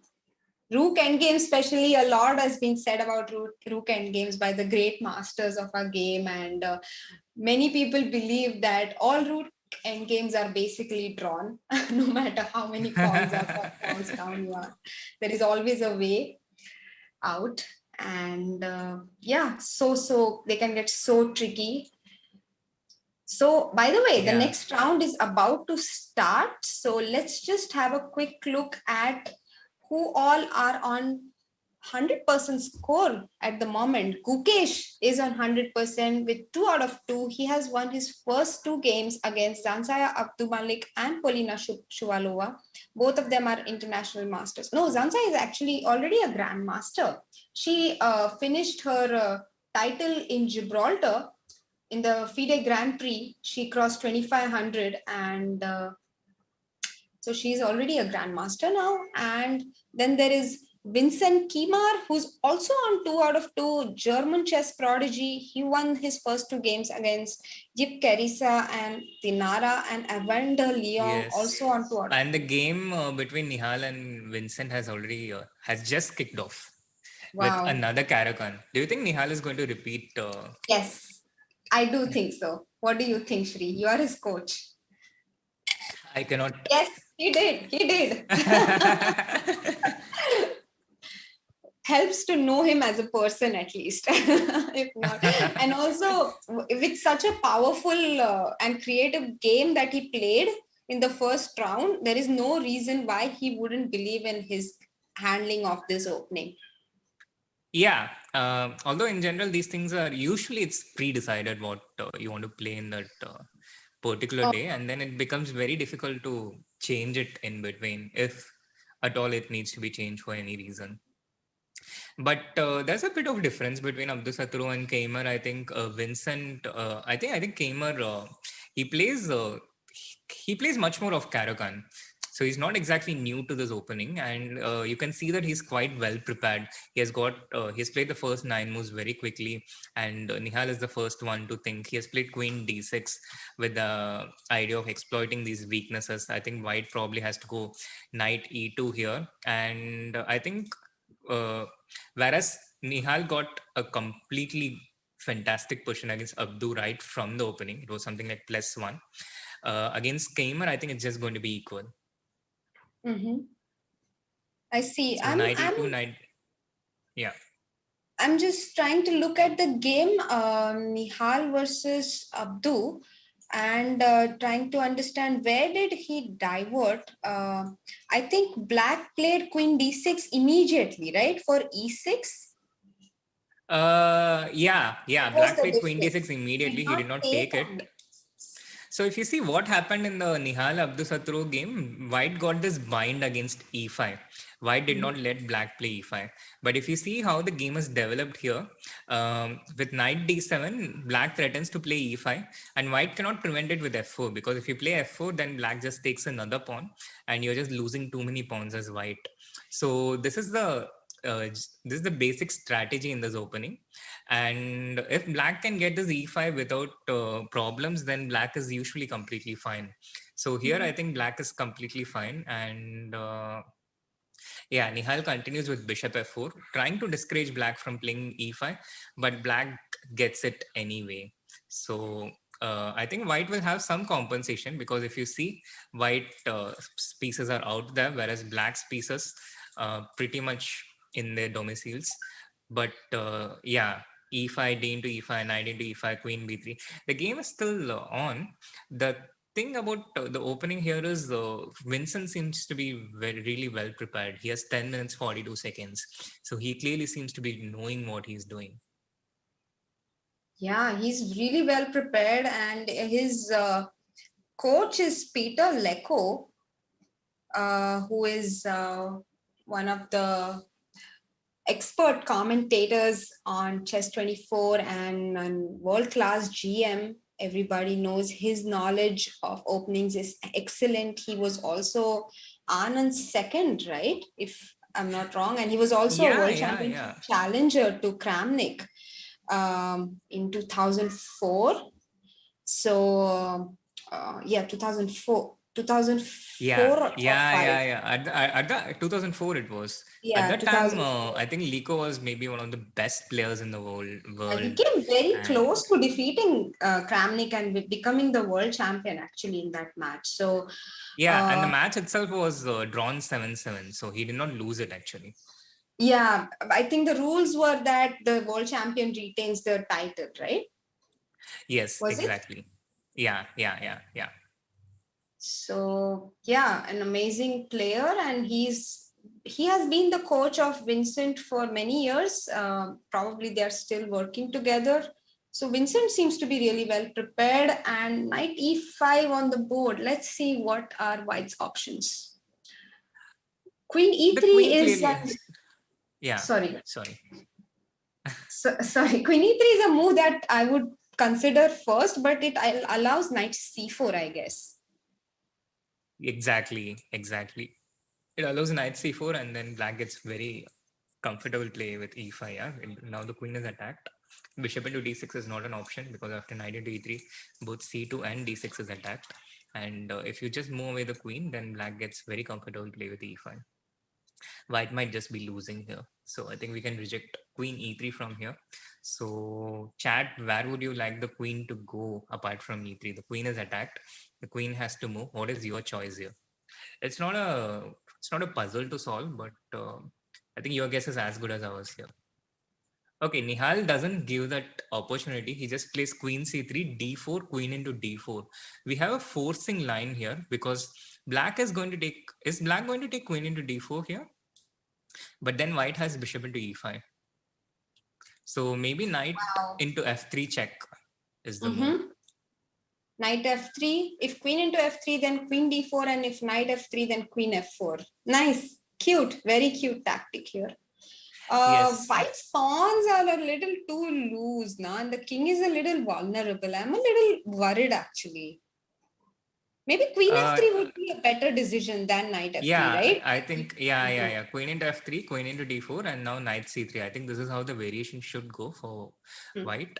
But now h into g4, queen into g4, knight f6, and it looks like black is getting development. But it's not clear for me. It's not clear. Yeah. Queen g6. Exactly. And Yeah. Queen g6 and rook d1, it just wins on the spot. So it's not clear. I think this variation with knight c3, this is exactly what Nihal has seen.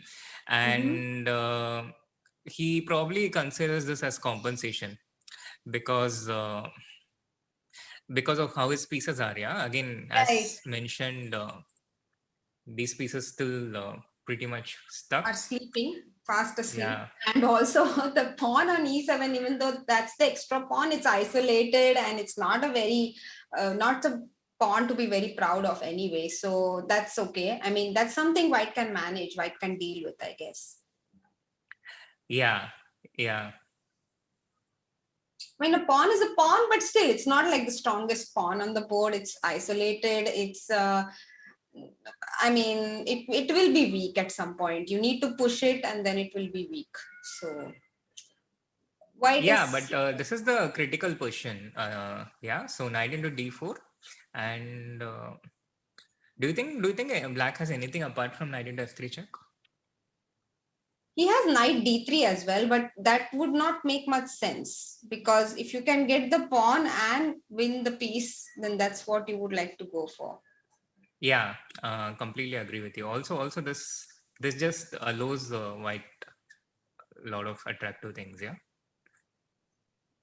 and Oh, then maybe it's just knight actually c3. very bad. No, after this, yeah, queen g6, it's allowing, and even knight, Yeah. yeah, queen g6, even knight e6, maybe, you know. Okay, no need of knight e6 actually. Queen g6 is better. Yeah. Yes. No, I understand. 96 is also a tempting move. Either ways, you see all these weak squares and the pieces stuck. He goes for knight into f3 check. So knight into f3, queen into f3, queen into d4, and I think this is going to be the critical and interesting position. Knight c3 is logical here, and it's not totally clear. How black continues, rook d1 coming in, and black is a pawn up, but white has a lot of development, so the Can position black remains complex. can black Yes, play Tom. e5? Can black play e5? Yeah, I thought about e5, but e5, let's say I just go bishop e3, and then you want to take queen into g4. Right, Okay. Yeah, so e5, then white has to play bishop g5, I guess. Just to keep your king in the center. Queen into right. g4, continue on with queen d3. As long Queen as c. there's no check, and if I can get long castle in as white, then Mhm. I'd be very happy with my position. Even though I'm 2 pawns down, black's development is so lacking, Right. and you can never rest easy here as black. Actually, this is very bad for black because you are threatening queen g6 now. So maybe queen e6 is forced and then you anyway get long castle. Yeah, if this is exactly, I think, the kind of position white would dream of. If black allows this and allows white to castle and get all his pieces into action, then white should be close to winning here. It's not even compensation. On the other hand, if black manages to completely prevent white from doing this, which the computer might be able to do very comfortably, then in that case white gets worse. So that is the double-edged position that we are talking about here. And here, yeah, I think apart from knight c3, I don't really see anything for white that is practically playable. The b2 pawn is attacked, and as white, you don't really want to allow queen into b2. Right. So we can safely conclude that Nihal has compensation. It is a very interesting position and anything can happen on this board. Let's have a look at Leon's game against Abdusattorov. And Leon actually, well, this is going to be a bit of a problem for him to, adjust to rapid time controls because again, he is very low on time compared to Abdu, but on the other hand, he has a great position. He has so much of a space advantage and he can do whatever he wants basically. Yeah, totally. So this is basically from a Benoni structure.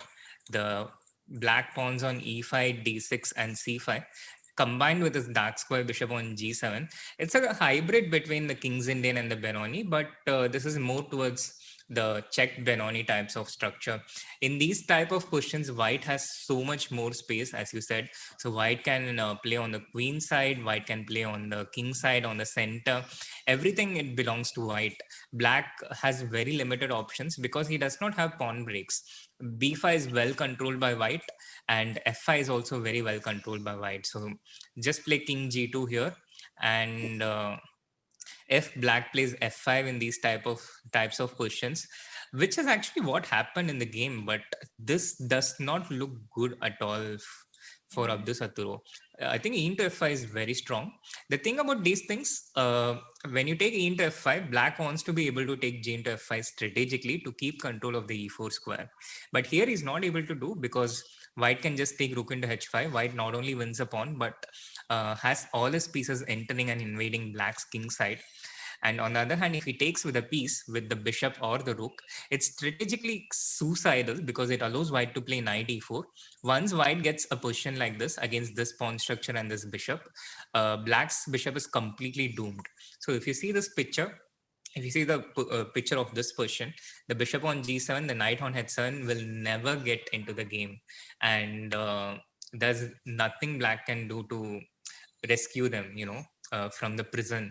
Meanwhile, white can slowly take his time and prepare the break with g4 and achieve it whenever he wants. Bishop d3, rook h4, rook h1, get whatever he wants, play g4, and this is such a nice position. So I don't know why he played rook f1, because if it was me, I would have played knight e4. I would have pre-moved it in a bullet game.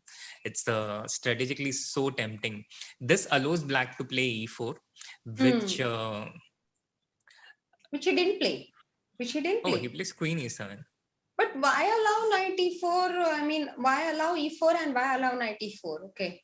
But oh God, black's position is very hard, man, after knight e4. Like what is he playing for after knight e4? b5 also is b5 maybe he goes. I don't know. Maybe he just becomes like super desperate and No, there is really nothing black can do. The only way black can win, it's if the way Prag beat Sara in the previous game, that white tries something, misplays it, and that can happen with less time for white. but g4 is also actually very good. No, g4, hg, fg, and now knight e4. Yes, actually, this might even be stronger. This might be Right. stronger than what I suggested. Right, Just don't worry about the a4 pawn. Just go for knight e4, bishop d3. White just storms through the king side. Black, it's a one-sided scenario on the king side actually. Black has no counterplay. And since it's the Gelfand challenge, I remember Gelfand versus Wang Yu's game, which has been analyzed and explained beautifully in his book Positional Decision Making in Chess. And it was very similar. White had a lot of space, black had very less space, but it was hard to break through. And then he had all these pieces bundled up on the king side, and then white doubles up on the h file, and he finds a way to break through anyway because he has so much space that he could just maneuver around. It's a very, very instructive game, and it actually reminds me of this position. Yeah. I'm not entirely. I don't instantly recall which game you're talking about, but I can imagine. Any game played by Gelfand, especially in that book, it's quite instructive. He's a great player. It was actually from the Slav A6 variation, but with the knight on a5. The Slav A6 variation, where Chebenenko Slav white knight was on a5, right? Yeah, knight e5. Knight d2. Yeah. Now I understand which one you're talking about.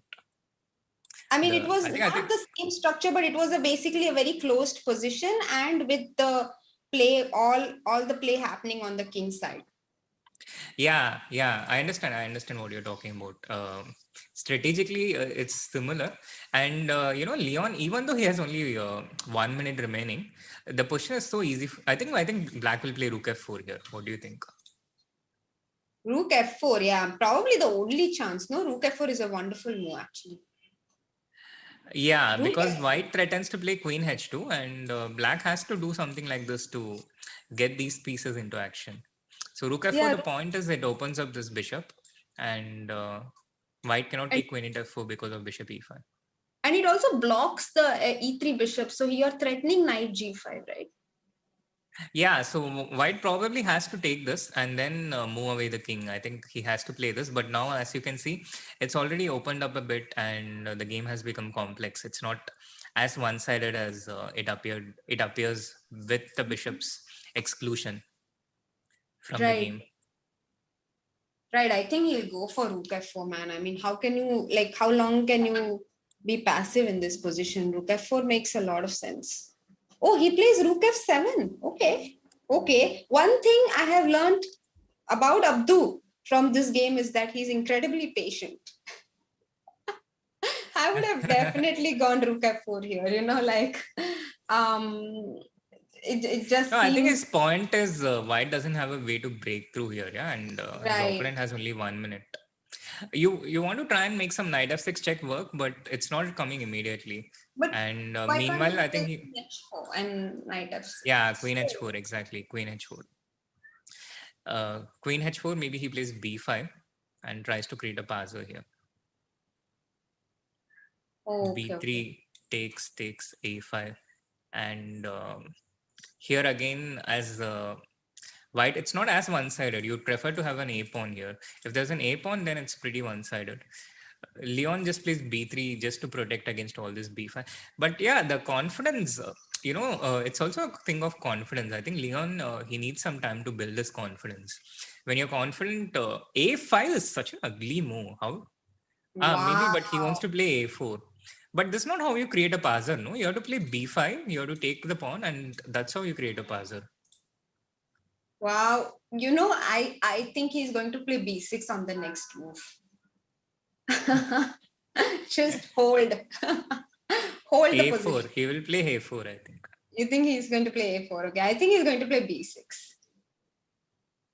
Because the way he's been playing, from that, I feel like he just wants to keep the position together and let white think and find a way to break through. He has 6 minutes. White has 30 seconds.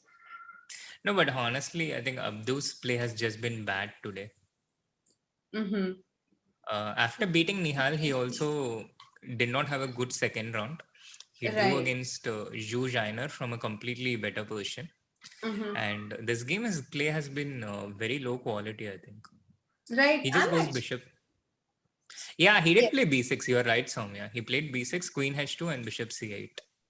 Right, and I'm just so surprised that he didn't go for this rook f4 idea. That now I feel his strategy is to simply wait and let white do whatever he wants to do and defend. That makes sense, especially, with Leon having only 20 seconds. Uh, Leon being forced to think and make decisions. That's more difficult than just reacting to something Abdusattorov does. Do you want to have a quick look at Prague versus Murzin? Because we have evaluated this position now. We know that white is Oh, better. yeah, sure. But I should point out that he just played this rook f4. Oh, he did. Okay. Do you still want to change? Now it changes the character of the Bishop position, it, right? yeah, now I think Leon has just lost control because bishop into g4 check is incoming, king into g4, queen into e4. That answers your question, yeah, because Abdusattorov was waiting for Leon to get until 10 seconds. What? Okay, knight d7 He also, wants to play also knight e5. same, Okay. same idea, yeah, Queen knight h7? e5. Queen h7? King f7, king f8. Knight. There is no queen into g6 because of knight e5 check. Oh. Only 4 seconds for Leon. 4 seconds, bishop d1 he plays. I think knight e5 check, he just wants to take king into f4. Yeah, but he could have The taken king f4 anyway. That's what I'm wondering. Maybe he didn't want to allow queen e5 check. I I don't guess know. he just wanted to make a move that's not a Yeah, blunder he just with four wanted to seconds make. remaining. I can understand that. I would have also struggled to play. I think only very few people in the world can play in such situations. Nihal, Ali Reza, they can make a move with 4 seconds. They can make a decent move with 4 seconds. A4, B into A4 on the board, and knight e5 check, king into f4. Will he take?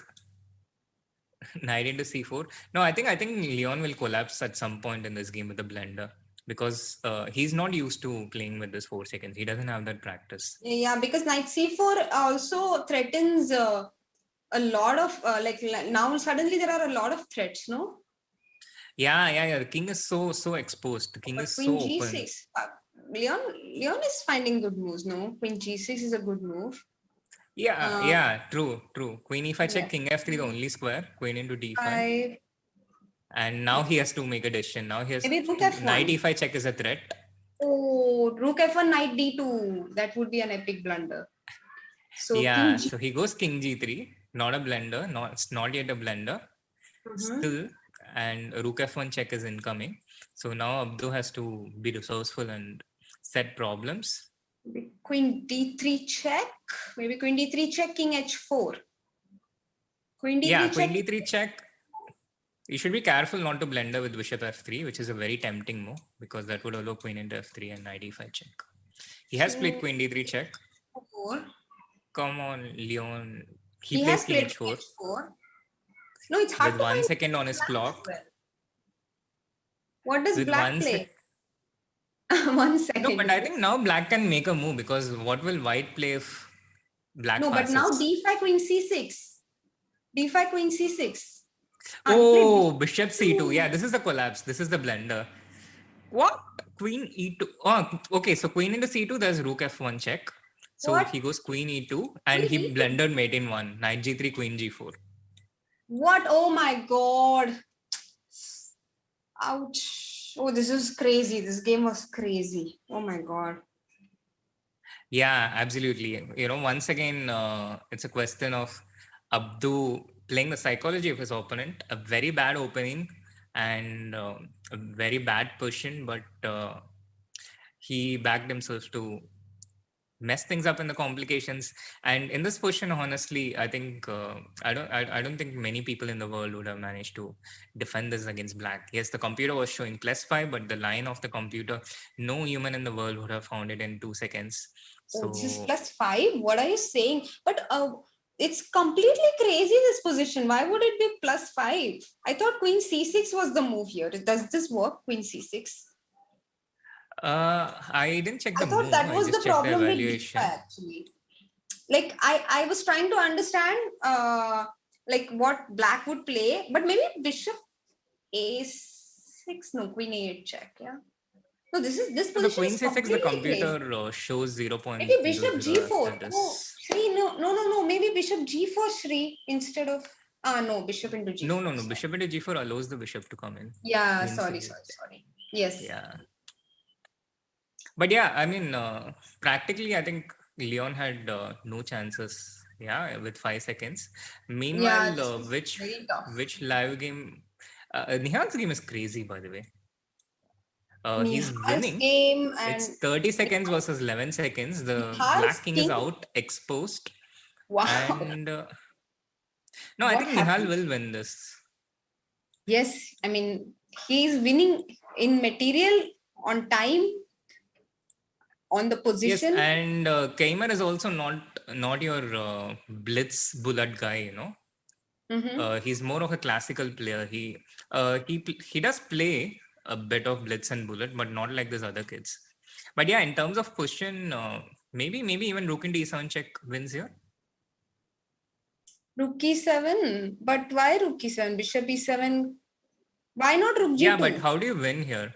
Why Yeah, not you can take rook rook into g2. Yeah. But yeah, rook into g2 is the simplest, and then you come back king and do the f1? same things. No, even king Yeah, f1 actually. Queen f4, king f1. Okay, even here king f1. yeah. Right. And the rook on h8 is out of the game. Black has no more checks. Everything is defended. Everything is under control. And I think maybe he can try rook into h4, but there should be some rook f2 check somewhere. Maybe first you take There this. is Yeah. rook f2 even here, or bishop h4 actually. Queen f4, rook f2. Yeah. I mean. Bishop into h4, queen into h4, and now rook f2 check, right? Right. And if I go king g6, then queen d6 check and some King rook h2 incoming. No, but then you'll allow queen. Yeah, this also wins. True. f8, no? Yeah. True. This also wins. So I think this is the direction where they are going.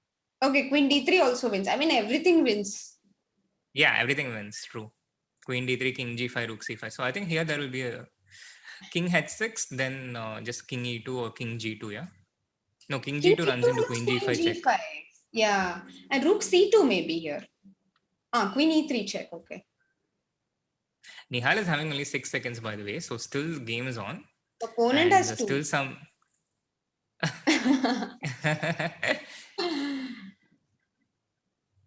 Oh man. King g2. King Nice. h1. Yeah, now rook comes to h2. Still game on. Queen h5, rook h2, knight h4. Rook g5 doesn't work, is it? Doesn't work. It works. Rook Works? g5 works. Rook g5, Yeah. queen g5, rook h4, king g6, queen e4. No. Just take it. Oh yeah, queen e4 is mate. Yeah. But I think as white, I would just take queen into g5. No, queen e4, Especially king after. g7, rook g4, no? And king f4. Ah, Rook yeah, rook f4, king g7. Yeah. True. Let's see what Nihal does. Yeah, he Queen played e4 it. or He queen played e4. it. He played queen e4. Nice. Rook f4 now, and that's it. Yeah. Now resignation. Wow. That's an Very awesome important comeback by win. Nihal. Yes, very important win for Nihal over here, and against a very strong player. I mean, all the players are really strong here, but especially because even the opening, it seemed like Vincent had handled it really well, and Nihal managed. Yes, actually, the opening was one such situation where Vincent had a good computer evaluation, but I think practically you couldn't find those moves which the computer says in a rapid game. Mm-hmm. Wow, their game was completely crazy, by the way. But maybe we can have a look at Prag's game because it's still going on, and they both are very low on time, Murzin as well as Prag. So Yes, Pragg let's Murzin. quickly go there, and this is once we finish this, maybe we can have a look at Nihal's game in detail. Sure. Yeah. So this is probably slightly better for white, no? Because his Yeah, I knight is think more definitely. useful, no? Than the bishop. Yes, the knight is more useful than the bishop, and also the pawn structure of black, the e4 pawn, it's actually more of a weakness because it's a bit overextended. And I think now he just wins this pawn on a7, no? Rook into a7 wins. No, but I also He like goes knight b1, knight knight b1. c3. Yeah. But does it allow b5? It allows b5. Yeah, but you can still take rook into a7 at any point, yeah. So why is it such? Knight c. So he wants to create this. Okay, interesting. Okay. And yeah, I think this is just a better position for white. Even the endgame with the rooks exchanged, I think it's better, and with the rooks on also, it's slightly better. Which although it makes things a bit harder for Pragg, yeah, because it's a paradox of choice. Right. He's played knight b5. I think he's anyway intending to exchange the rooks there, which are off the board now, and h4 maybe. Yeah, h4. Okay, knight d5 he's played. Although the problem with h4, if it ends up exchanging a pair of pawns, then white would prefer to avoid it. So how does white continue here after h4 now, and after g6 d5, but then king e5, right? So yeah, but it's not maybe such a big advantage as it was initially. no, but Because it's black hard to just get plays king g5 f6 in, no? and g5. After knight d5. No, just here. king f6 now. Knight d5, king e6, and knight moves back, king f6. Knight comes back, king e6, and if not, then g5. g5 is coming by force. White cannot stop it. This is the problem. The live game has moved on. But now white is threatening g4, so that's an issue, right? Yeah, that's a big issue. Black has to stop g4. Something like g4 himself would be strategically suicidal. So it's a very difficult position to defend as black now. But yeah, I think maybe you should just allow g4 and take it. Make a waiting move here. Because I mean, what else can you do? You can't I really was play thinking g4 bishop as c6 maybe, and g4 you let white take it rather than take it yourself. Yeah. He played bishop. Okay, that was your idea. Bishop c6 and Okay, I knight think he's b5, going to a6, and he went knight play c3. bishop b7. I think he's Idea going of to. knight d5. No, but I think Pragg was likely to win this game. Looking at the time situation and the position, So G4, the idea was F4 check, yeah? I was a bit slow to get it. But whenever Oh, white plays G4, black wants to play F4 check and right, then right, right. keep his pawn Yeah, structure yeah, in. yeah. Nice, nice, nice. King E7, G4 now. Oh, D5. Okay. Oh, Yeah, I think this is just completely wow. winning for white. Now he managed to get all his pieces on the right squares. His pawn structure is Yeah, amazing. and now after G4, there's no F4 check. Black Ouch. going, this is just, yeah, it's a. So now knight C3, and there should be a check somewhere. I think Ideally, he'll white put his wants knight on E3, right? But how does he do it? Bishop after A8, bishop let's say. A8. Yeah, Bishop A8, B5, is it? I think, yeah, B5 wins.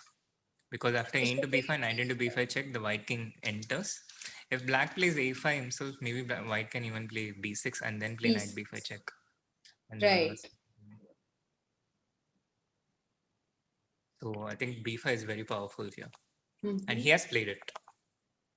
B5, A5, B6, I think can be expected.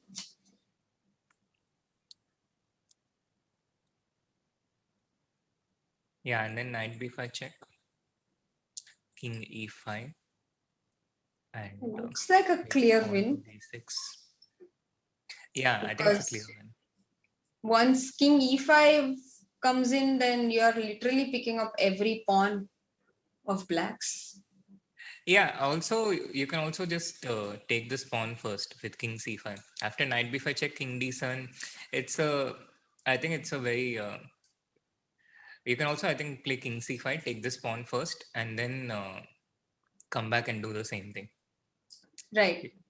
He goes knight He plays A3, knight knight a3. C4, is it? He wants to play. Yeah, I think understandable. He wants to get rid of this a4 pawn, which can get dangerous, Whereas king c5, you have to be careful with some f4 ideas, yeah, f4 e3, g into f4 e3. This can win for black if you're After not King careful. C5. Oh, yeah. King e5, he goes same f4, but yeah, this is the point. If he takes king into f4, then there is bishop into d5, and so he takes king into e4, and I think there's a check now, which yeah, king d4 and knight b5 check and b7, which wins the game. b7, king into b7, king into d5, then this knight saves this pawn, the king takes this, and white will have an extra paza. All right, that was a good win by Pragg. GG Pragg. Yeah. Very, very good endgame, especially. We did not manage to cover the whole game, but we saw the endgame, and that's an Yeah, amazing beautiful technique by Pragg. technique. He still has one little problem to solve, yeah? Yeah. He has to, But he can play King B4 here, for example, yeah, after King 7, Knight E5, and just Knight G4 and Knight F2. Should be it. yes, he has heard you. Knight E3 might also work. I mean, both the moves work. Yeah. So that sums up round 3 for the Indians. Nihal winning a spectacular game against Vincent Kima, and Pragg showing immaculate technique, beating Volodar Muzhin. In the meanwhile, Gukesh's winning streak has finally been stopped. He makes a draw against Mehmedzada Gunay with the black pieces, and Leon has still not picked up in this tournament. He lost against Abdusattorov Nodibak in a very spectacular game where he was completely. I think he was doing really well. Yeah. So which game do you want to look at, Soumya? Yeah, I think we can look at Nihal's game because it was very instructive the way he handled the middle game. What do you think? Oh, yes. So we have Nihal's game on the screen. And shall we begin where we left? So we were at this point with knight into f3 check, queen into f3, and now queen into d4, knight c3, e5, bishop g5. We discussed this exact position, yeah, in our Yes. commentary, and we had looked at queen into g4, queen d3, and we were talking about how dangerous this position can get. The position after bishop g5, the computer really likes black, but practically with the king here and the pieces just Why does the computer like black? I'm surprised. I thought it's like compensation, but because computer doesn't give compensation as evaluation, yeah, like unlike informators, it always gives a plus or a minus or a equal. Has to be No, I mean very the computer just calculates things that is beyond us. Yeah, so the computer says queen into g. right, right. But probably it's fixed now. Is it fixed now, chat? Because I see that It's it's fixed. I guess it's getting fixed. Yeah, Yeah, it's raining heavily here, by the way.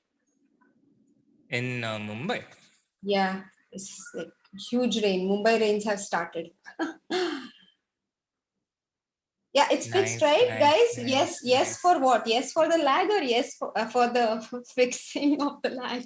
I think it's yes for the lag. Yes for the lag. Huh? I'm not. I think there's a problem with the Fixed.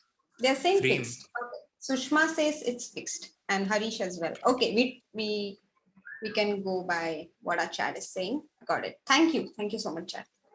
So I'm sorry I Awesome, interrupted awesome, you, awesome. Shri. And what were you saying about the game? So this Yeah. queenie, So the last position is with the queen on e6, right? and it continued with queen d7. It's understandable and logical. Yeah, Vincent, of course, wants to try and castle on the queen side, trying to develop his pieces. So he goes queen d7 and queen into e5. Black cannot yet castle on the queen side, I think, because of bishop f4 and queen Oh b8 is wow, checkmate. You see, once again, the same diagonal, yeah, wow! which we also saw in the Nihal Abdu The game. first game, yes. Yeah, yeah, yeah. So uh, queen into e5, Vincent keeps chasing Nihal. Nihal keeps refusing, and finally he gets to castle long, but at cost because he loses the a7 pawn now. So he's ransoming this pawn in an effort to secure his king. Typical medieval times. Nihal can take queen into a7, but he starts with rook f1, brings the rook into the game. Queen into c2, rook f2. The black queen has to go back to g6, and only now he takes queen into a7. So he has brought his rook into the game with rook f1, rook f2. This rook will ensure that all the threats on the e file by the black queen is neutralized, and only the queen can give threats because all the other pieces are not in a position to threaten the white king. Vincent played g3 here, which was probably a mistake because this allows white this very direct combination. Queen a8 check. Black cannot go onto this file because of rook d1 check. Probably rook d2 check because the rook is attacked, and there's no way to interpose because if you move the knight, then after queen into d8, the bishop supports the queen. So the knight on e7 is also blocking this bishop, and black cannot move this. So queen a8 check, king c7, and here the key move, the spectacular move in the combination, knight b5 check, sacrificing the knight, opening the black king, and allowing the white rook access to the black's king. Rook c1 check. Black has to play king d7. Once again, black cannot move this knight. Although it looks like it protects the rook, it's a pin on the c file. So queen a8 is actually direct checkmate. So he could not do this. King d7, rook d2 check, king e6, and now queen into d8. And I think it was around this time that we came into the live game. Yeah, rook Yeah, e2, and yeah. So the game was as good as won at this point, but Vincent kept resisting, understandably so, because the white's king is still not totally secure. So he keeps giving some checks. He keeps struggling around a bit, but Nihal's king was secure, and by now he had warmed up a bit, so He made sure he didn't get into any further complications. The king was completely safe on h1. The rook came to g1, the other rook to h2, and now this very nice finish: rook into g5, queen into g5, rook into h4 check, which Soumya probably found faster than Nihal. Not surprising.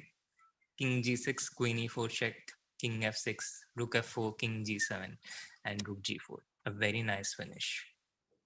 Yeah, an excellent game, and this definitely will be one of the model games for this variation.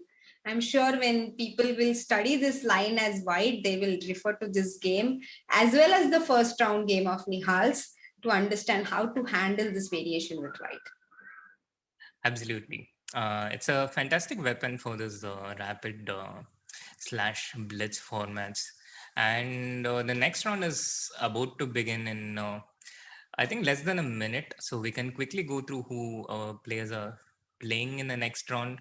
Gukesh is playing against Dinara Sadvakozova, who who had to unfortunately withdraw in the April Polga challenge because of internet issues. And the big game in round four is going to be between Abdusattorov with the white pieces and Prag with the black pieces. This is going to be exciting, and really looking forward to this one. Two major contenders. Nihal will have the white pieces against Zhu Jaina, who has probably been the best women, best girl player in this championship challenges chess tour so far. She has had a good tournament here as well in the first three rounds, and she has a score of just give me a moment, let me. Yeah, so she has a score of 1.5 out of 3. She has been quite solid. She lost against Murjin but drew against Abdusattorov and defeated Carissa. The games have kickoff, and Leon Mendonca will play against Carissa with the black pieces. So maybe that will give Leon a chance. But in the meanwhile, we have kickoff in the Abdusattorov Prag game. Abdu starts with 1 d4, knight f6, c4, e6. Are we going to see a Nimzo Indian? Yes, knight c3, probably bishop b4. Yes, we have the Nimzo Indian. Let's see what Abdu has in mind. He goes 4 g3. This is a very interesting variation which was employed by Gary Kasparov himself during his candidates matches in the 80s.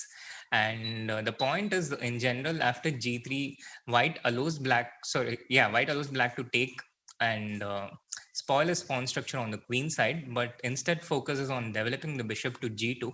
Now, as you have seen from the Catalan opening, in many situations when the bishop gets to g2, it has a very powerful influence on black's queen side. It really exerts control through the center and makes it difficult for black to develop here. So white allows this shattering of pawn structure at the cost of being able to develop the bishop to g2, which gives white a lot of control. This is the strategic basis of this variation. The way Prag has chosen to respond with bishop into c3, b into c3, d6, it's a very interesting and perhaps not the mainstream main line. Usually d5 is the main line. It goes something like knight f3, black wins a pawn, and white gets compensation. That's how the lines go, the main lines. But d6 is also a very interesting approach. What black is doing is, having given up his dark square bishop, he chooses to put his central pawns on the dark squares. He gets control that way. So this pawn will go to b6. This pawn can come to c5, or white just plays for e5. If white plays for e5, then b6 is unlikely to be in conjunction with it. Black will just go e5, h6, rook e8, and develop this way. And if black wants to go the direction of c5, then in that case, the knight will go to a5, bishop to e6, pawn to c5. And black gets strategic compensation that way for the pair of bishops. And so he goes for the e5 direction. That is Prag's idea. And after knight d2, I think this game, both Abdu and Prag, will see them playing good proper chess. The previous rounds, if you have noticed, Abdu and Prag were playing a bit hither and thither. They were taking a lot of risks trying to beat their lower rated opponents. But this game, we probably won't see that. We'll probably see them playing their best brands of chess, solid chess, good moves. In the time pressure, things can go anyway, but until that point, we are going to see some pretty solid chess out there. Yeah, Shri, and this is something that is often seen in especially age group tournaments, I would say, that you play as strong as your opponent, Sometimes, like when you're playing a lower rated player, you take so many chances and unnecessary risks, and it can go either way. And sometimes it lands you in like such a bad position. But when you're playing a strong player, I often notice that this especially happens in age group tournaments, that when you're playing a strong player, your mind somehow automatically gets fixed to adjusted basically to the fact that your opponent is also a very resourceful player like you, and so you should not take unnecessary chances, not bluff too much, and just focus on playing good chess, so the quality of the game automatically rises. And Yeah, Soumya. It reminds me of this movie, Karate Kid. Yeah, you remember how the opponent hypnotizes you that you copy their moves. You right, remember the right, last right, fight, right? That right. I think in chess it happens all the time. Yeah, and I don't know, like sometimes this strategy works out really well, to bluff against lower rated opponents. But sometimes, actually, it depends from player to player. But for me, what has always worked is when I focus to play chess and don't think about the result at all. And then that's when things fall in place for me usually. And when I play for a result as such, it just leads to traumatic positions, which take me many months to get over. Yeah, I think what you're describing is the professional approach, Soumya. I'm pretty sure the players themselves, they're also not aiming for a. I mean, it's not like they're thinking, okay, I'll do this and I'll win. I'm pretty sure that's not the case, because it's never taken for granted. Yes, and your opponents are really strong. Even the weak, relatively weaker players that we are talking about here are really strong. But what their approach is, especially with the black pieces, is to ensure that the game doesn't peter out into a draw or something completely too a position where the game is too equal. They just try really hard to keep that life into the position. That is why we saw all this Kings Indian and Benoni and these closed positions where things are not too concrete, not too forcing, and they can keep the life in the position. That is, I think, that is what they are aiming for. Right. Meanwhile, yeah, so the game itself, I think it's going into a pretty interesting direction. Yeah, Prag played b6 as we explained a bit earlier in the opening, putting all the pawns on the dark squares, the light square bishop standing out. The problem for white in these types of positions is the pawn structure. You see the c3, c4, d4 pawns standing out. These pawns, it's going to give him problems. But on the other hand, white has a really nice center. He can possibly continue on with f4. For now the black center is solid, but as the game continues on, as black undertakes operations to exploit white's weaknesses, white will also have chances to try and build up his own attack in the center and the king side. And I think, yeah, it's a pretty interesting strategic push in that way. It will be interesting Great. to see. Yeah. Yes, for sure. And thanks so much, Sri, for explaining so many different concepts within one single game. I'm sure I actually learned a lot about these Nimzo structures. I have always struggled to understand them from either side because I don't play the opening from either side. On the other hand, there is Gukesh's game against Dinara Saduakasova, and Gukesh went for the Petrosian system with white, which I do play and which I like very much. So I was super happy to see this opening on the board, which is so rare nowadays. So basically, the Petrosian system is after c4, second move c4, e6, you play knight f3 on the third move, not allowing black to pin your knight, which happens in the Nimzo Indian, after knight c3, bishop b4. So white plays knight f3, black plays b6, and white plays a3 first, still preventing bishop b4, with the idea to play knight c3 on the next move. So this is what has happened. And after d5, cd5, knight d5, Here, white has two ways to play e4. White basically wants to get e4 in this position, but right now it's impossible because knight into c3, pawn into c3, bishop e4 gives away a free pawn. So white prepares it with either playing e3 first and then bishop b5 check, forcing black to play c6 and then going back bishop d3 and then e4, or queen c2 like Gukesh played, with the idea to play e4 immediately on the next move. So queen c2, c5, e4, knight c3, bc, bishop e7 happened. White gave a check with bishop b5. And after bishop c6, bishop d3. So the point was that white doesn't want to allow knight c6 very easily. And that's the reason he gave bishop b5 check first. I think if black had played knight c6 here, white could have simply played knight e5. And after rook c8, you can play queen a4. And after queen c7, maybe you can even take on a7. Right. Yeah. That's Also, the bishop f4. problem. So she went bishop c6, and after bishop d3, castle, c into d4, the knight on b8. That is black's issue. She needs to spend some time developing the knight on b8, while white, on the other hand, will try to create an attack on the king side. Actually, he already got the d5 break after queen e8 d5. Yeah, it's clear that things have gone very wrong for black in the opening.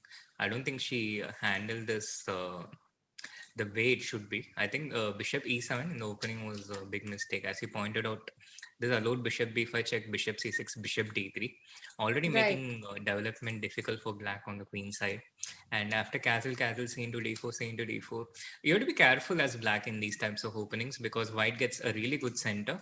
And if white is allowed progress here quickly, white will take up too much space and black will have an impossible situation defending on the king side. So d5, bishop a4. You can just see how uncoordinated black's pieces are, how terribly out of shape they are. And Gukesh continues on with queen b1, keeping his queen in this diagonal. Although I preferred something like queen c3 personally, but yeah, queen c3, maybe he was not happy with the into d5. E into d5, why not bishop b2? Yeah, bishop b2, bishop f6, e5. This is, I think, just winning for white. I like this personally, but he preferred queen b1. So don't ask me why. Okay, but even queen b1, I don't see a problem. I mean, is there a problem with queen b1? If not, then I think queen b1 works fine as well, because black's development is so bad actually. The knight on b8, like, what do you do with it? Yeah. I don't see a problem. I think strategically, white is just clearly better. White has a huge advantage, but I just wasn't sure about the coordination with the queen on b1 and kind of blocking the rook on a1 and stuff like that. So that is the reason why I preferred to have the queen on c3 instead. But now into d5, this kind of justifies.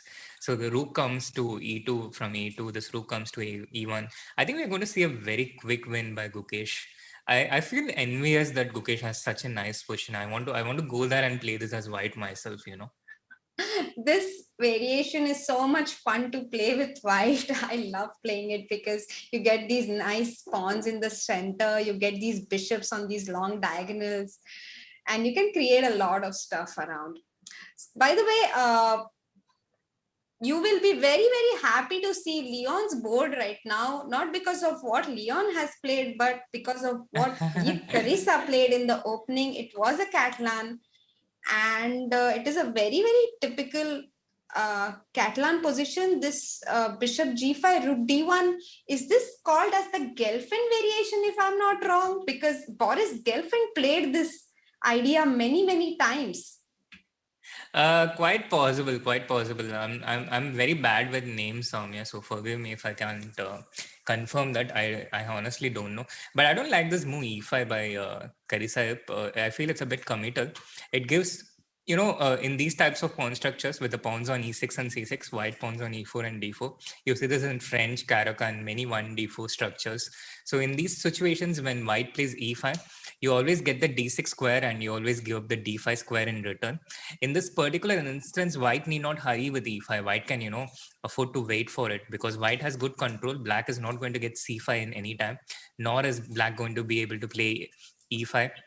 And white just controls everything with rook c1, and white has a very, very dominant, I mean, not a very dominant position, but white has control. White has more control. With e5, I feel it kind of makes things a bit too concrete, and it might lose control. Knight d5, knight b6, it makes things a lot easier for black. It clarifies things. It weakens d4, most importantly. So I think it's too committal. That's the thing about Catalan. You really need a lot of patience. You have to be very good at waiting, and you have to also be very good at finding that right moment to do something. Right, but why would you say that e5 is too committal? Because as we can see that her idea was definitely to plonk a knight on d6, and she played it with a very specific idea. So why would you say that it is not that strong as keeping the center flexible? Yeah, so primarily, first of all, even if white, let's say, achieves his knight d6, puts it here, black exchanges one pair of minor pieces. Now, there are two ways for black to defend against this. One is something like rook into d6 is usually a quite good defense because black sacrifices an exchange, but this pawn on d4 is quite weak. You cannot use it to create a passer or an open file. So the rooks are not as dominant as you would like them to be. But apart from this, black is not obliged to sacrifice here. Since there is only one weakness, this can be neutralized with something like knight c8. So this doesn't give white that much of an advantage. The knight has to retreat back. And in such a scenario, you can see how weak the d4 pawn is. The d4 pawn, it gets really weak really quickly and easily. And there is no reason for white to hurry with e5. So in this position, white is controlling things in such a way that white can choose to play e5 at a moment when it's concretely more favorable for white. For example, you start with something like rook d3, get the other rook to d1, and then maybe you make a move like h4. You wait around and you have the initiative as white when you want to play e5, but black does not have this initiative. So the more you delay it and the more you improve your position before building, the more you build up, the better circumstances in which e5 can be played. So I think that is the reason why I find it committal. Wow, that's very insightful. That's very, very insightful indeed. And I'm sure a lot of people who've been following the CCT as well as the Challenges Chess Tour must have tried playing the Catalan themselves, because we have seen so many games in the Catalan in these tournaments. So this sort of insight is really useful when to know when to push e5 and when not to, when to be flexible. By And the when to way, Soumya, there is some very concrete action happening in the Nihal Zhu game. Wow, I just opened this game. This is crazy. Bishop into f6 has been played. Queen g7 mate threatened. If knight f6, then into f6 wins the queen. Is Nihal winning the game already? Yes, Nihal is completely winning the game. As you can see, the live bar on the white side, it's totally taking off. And this was the moment, Nihal played bishop g4. And after bishop into g4, queen into g4, black played f6, defending the mate on g7, a logical move. But I think black completely missed white's idea here, white's brilliant move, knight into d5. A spectacular combination, a beautiful move. Exploiting the fact that the rook on c8, white has queen into c8 check, and if black takes c into d5, then white just takes the rook with rook into c8. So she had to go queen e8, but this didn't really improve things because white continued with bishop into f6, attacking both g7 and d8 at once. Rook d7, knight into f. Yeah, so black played rook d7 and now knight e7 check anyway. winning at least an exchange. King Wow, Queen F7. G7. She allows Queen G7. What? Yes, Oh my I think she's God. just playing moves out of inertia at this point. Yes. But yeah, Queen into G7, maybe King E6, and now what? Queen G4 back even, no? Queen F6, No, knight but you into have to be careful because yeah, King into F6, Queen in knight King into into C8. F6. Yeah, just knight into C8. Yeah, Right. true. No, even like even bishop h4 for king e6, because rook e7, bishop e7, queen e7, we have queen g4. Like there are 1,000 ways. Okay, knight c8 also wins. I think everything wins now in this position. Yeah, I think you're completely right, Soumya. Everything wins here. So Nihal knight. took knight into C8, knight F6, queen C4 check, and she resigns. Wow, wow, wow, wow, wow. So Nihal moves into 2.5 out of 4. After an extremely unfortunate first round, he has managed to recover and he has a decent score now. On the other hand, so which game next? Wow, wow, wow. This game, and especially, Shri, I know you don't want to reveal any of your trade secrets, especially between you and Nihal, because he's even playing in this tournament. But I'm sure Nihal has put in a lot of work in tactics. He has sacrificed a piece in every game so far. Like, it's Actually, true. amazing. Yeah. Like he's just spotting these tactics in every game. He gets into these positions where he can make a sacrifice and then he goes for it. Yeah. As I mentioned at the beginning, Nihal has come into this event with a very fresh mindset, and you can just see his energy blazing. The first, in terms of results, yeah, again he was very unfortunate in the first round, and things didn't pan out his way. The score could very well have been 3.5 out of 4 instead, or even 4 out of 4, because the second round kind of carried over the first round, and he made this draw.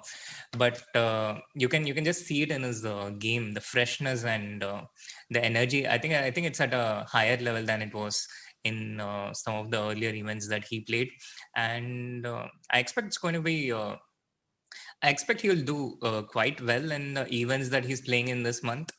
um, even and yeah, with chances going his way, he can win some of these events. Oh, absolutely. And fresh mindset makes such a huge difference, guys. मतलब chat को मैं बोलना चाहूंगी, आप रोज 5 game खेल रहे हो यहाँ पे एक दिन में, and having a fresh mind and playing with energy. Sorry, in this tournament you are playing 4 games a day, but still having a fresh mind and No, playing it with is five. It is 5 games a day, Swami. You're right. am It's I five, right? five, five, four. Okay. Thank you, Shri. So it makes such a huge difference, man, to have energy in every game and like have your brain work in every game, especially the last round. By the time you reach the last 2 games, you're really tired. So feeling good and feeling motivated and looking forward to play every game is a very, very important and not very easy resource to have in these kind of tournaments. So I'm really glad for Nihal that he has it right now. Let's quickly move on to Prag's game because it is heating up. A lot of stuff is happening there. Actually काफी कुछ exchange भी हो गया. मतलब मैं 2 minute पहले देख रही थी क्वींस थे and now the queens are off the board. And Yeah, what do you yeah, think of this yeah. position? Oh my God. I think it's still crazy, but looks like equal. It's still crazy though. Yeah, It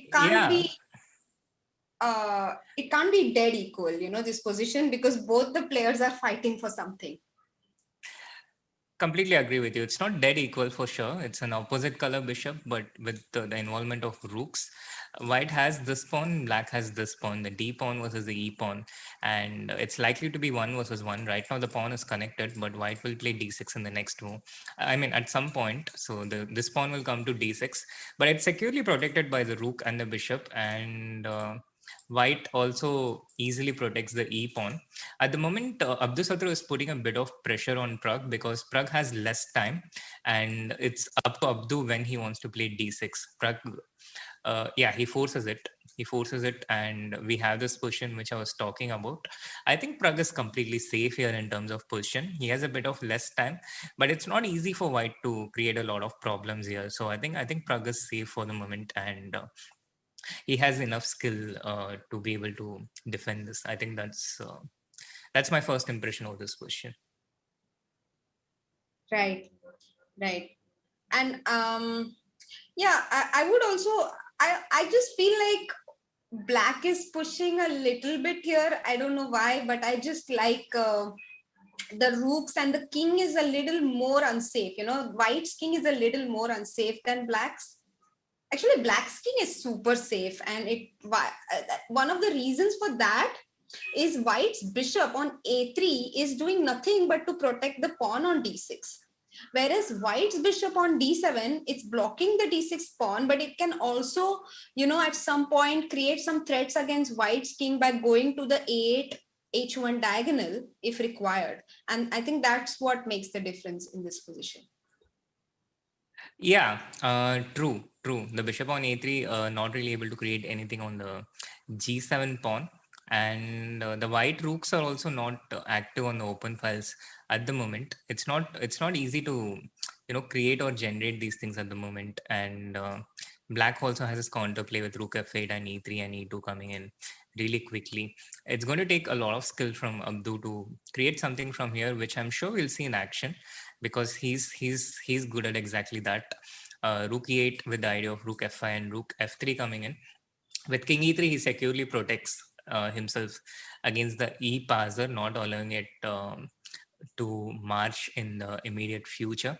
And yeah, so as you mentioned, rook e8, and now it's again not easy to find a way for white. Right. And let's also have a quick look at Leon's game, because look at the knights on f5 and d4. They look really menacing, but white also needs to find something concrete. She probably, because if no, actually she can even play a move like knight h. No, she can't. She has to find Yeah, some she's concrete losing. move She's here. losing. No, white is losing here. White is White is losing. losing a piece. I thought Yeah. I thought white must be having something here, like maybe queen h4, king g8, rook e1. But then you have queen Just to d5 check, check. and yeah, Oh my God. rook e1. Wow. Yeah, queen f6. There's no queen h4 check anymore, and yeah. So Wow. this was what we were talking about earlier. Yeah, white playing e5 and kind of losing control of the position, and sooner or later it catches up with you. So white kind of weakened her position a bit too much and overextended herself, and now we see the consequences of it. I think in a nice illustrative way. Wow, this is actually unbelievable for me to, at first sight it looks like white was the one dictating the terms, but exactly as you said, she overstretched. It's like pushing all your pawns ahead and then finding that all of them are actually weak, not strong. So that's what happened over here as well. Like, black just managed to defend against all the threats, but now she's still fighting. She played rook f4 with the idea to play rook g4. How does black defend against that? Yeah, I think it's still not game over. With especially with less time, and Leon definitely has This is not easy at all. Maybe problems rook to solve. h5. But he has to take another piece. Maybe rook Maybe d5. d5, yeah, rook 8 d5 especially. Otherwise, the rook on d8 hangs. So rook 8 d5, rook Yeah, rook g4, rook d5, rook f5. f1 maybe. Yeah, no, rook g4. Yeah, you can just take this, and it's pretty She comfortable. plays rook Oh g4. no. Yeah, I think this is just too easy for black. Right No, I now, think she had to play rook f1 and keep the tension on. she had to play rook f1 because now also rook h5 is a threat. So there are many Yeah, threats and not many defenses. yeah. But okay, both No, of them have now less the position time. is just winning for black. Yeah, less time, but black has everything defended. Next, the rook will come to f5. Black has too many pieces, and I think knight d5 wins here. Yeah, knight d5, knight f6. Right. Queen c4 maybe? Queen c4? King h8, is it? Yeah, Queen No, King C4 she h8 can would be a play. very Yeah. loose move, no? Why? Knight E3 Rook is coming. Knight into f7. C7 is... Oh, No, knight Knight E3 e3 check check. is there. Knight e3 check is coming in. But Yeah, yeah. yeah. But yeah, you're right. Queen D4 check, Knight F6 check. Right. So Rook f5 he has played, and oh, Rook b7 even. I thought King h3 with the idea to play g4 and stuff, but okay. Nobody cares. Maybe Yeah, King but I h3. think Leon will win this because Yeah. White has Because to play. Yeah, White doesn't White has to have be very careful now. exactly, and White is suffering, and the only thing is that they both have such less time that I feel it's important to see the game till the end rather than just say that. Conclude. Yeah, I agree with you. Yeah. Yeah. I see what you're saying. It can Knight F6 check. Knight f6 now, finally. Yeah, now we can conclude that Black is completely winning. Yeah, it Right. was kind of always coming. Meanwhile, Abdusattorov has won the game against Prague. He Okay. managed to create chances. Prague's position was really solid, but he managed to advance his king, and yeah, he managed to advance his king. First, he puts the bishop on e5. You see how first he brings his bishop onto this diagonal, improves the bishop, and then he puts it on e5. Then he gets his king forward, and now Prague's e4 pawn is surrounded, so he had to give it up. And we'll probably look at this game in depth during the break, but Gukesh's game is still on live, so Right. we'll quickly Do move you on to think that. he's in trouble? Or now he's winning the a3 pawn, is it? No, you have to be Because he careful. was a Yeah, rook pawn d2, down. rook g2. Yeah. True. But when we started in the opening, it looked like Gukesh was completely dominating. He had such a Right. fantastic position. Things have clearly turned around because this is a position where White shouldn't. Of course, it's still Gukesh, so he can win from any position. But White shouldn't really win from this position because Black is a pawn up, and only Black can play for a win here. Uh, so Hey, Knight but now c3. Rook a3, Shri? Rook Rook a3? a3, there should be some check. Yeah. But Just what this check? check I and mean, the knight into rook is b5. defended. No, No, the you rook check was with the rook and defended. take rook d2 check. Okay, knight b5 check. A knight b5 Yeah. you will take. Sorry. Yeah. Exactly. So yeah, this is winning, is it? But h7 now? And rook c8. Oh my god. Yeah, h7, rook c8, rook a4, and I think Gukesh takes this pawn. He's in time. So black has to play king f7, rook into b4, king Oh. g7, and should be a draw. But No, you have she to... played rook h8 even. Okay, so now a2. A2 king g2. So a to king g2, rook yeah. h2 and now king g3. Okay, king g3 would have allowed rook a2. No, but I think it was still better. I think this was still better. This should be a It could draw. have. I don't think king e3 was a good move, allowing a2. You don't want Maybe. to allow this cut off. Right. Now maybe what No, this is the if black bad gets for a Gukesh. chance, black goes king g5, king to g5, and king to g3 even. Yeah, Like king black has, I think, a few different ways to win. Yeah, the main idea is, the main thing is she can bring her king here, but what you're saying is true. The king has many avenues. right, And because the f3 pawn is so weak that you can simply like very safely play this position with just king f. Yeah, she plays that, no, like king g6, king g5, and so Gukesh, I guess Gukesh. he wants to give this check. Yeah. But yeah, king h6 and next move is coming to g5. King g5 and the king comes to g3. This is a winning plan. How can white prevent this? King e4, king h4. Can you do king f5? King g3, king into f6. Yeah. So this is a defensive plan. King e4, king h4. You have king f5. So still not all hope lost for Gukesh. Rook e2 check, king d3. This doesn't do anything. Rook goes back, king Right. e4.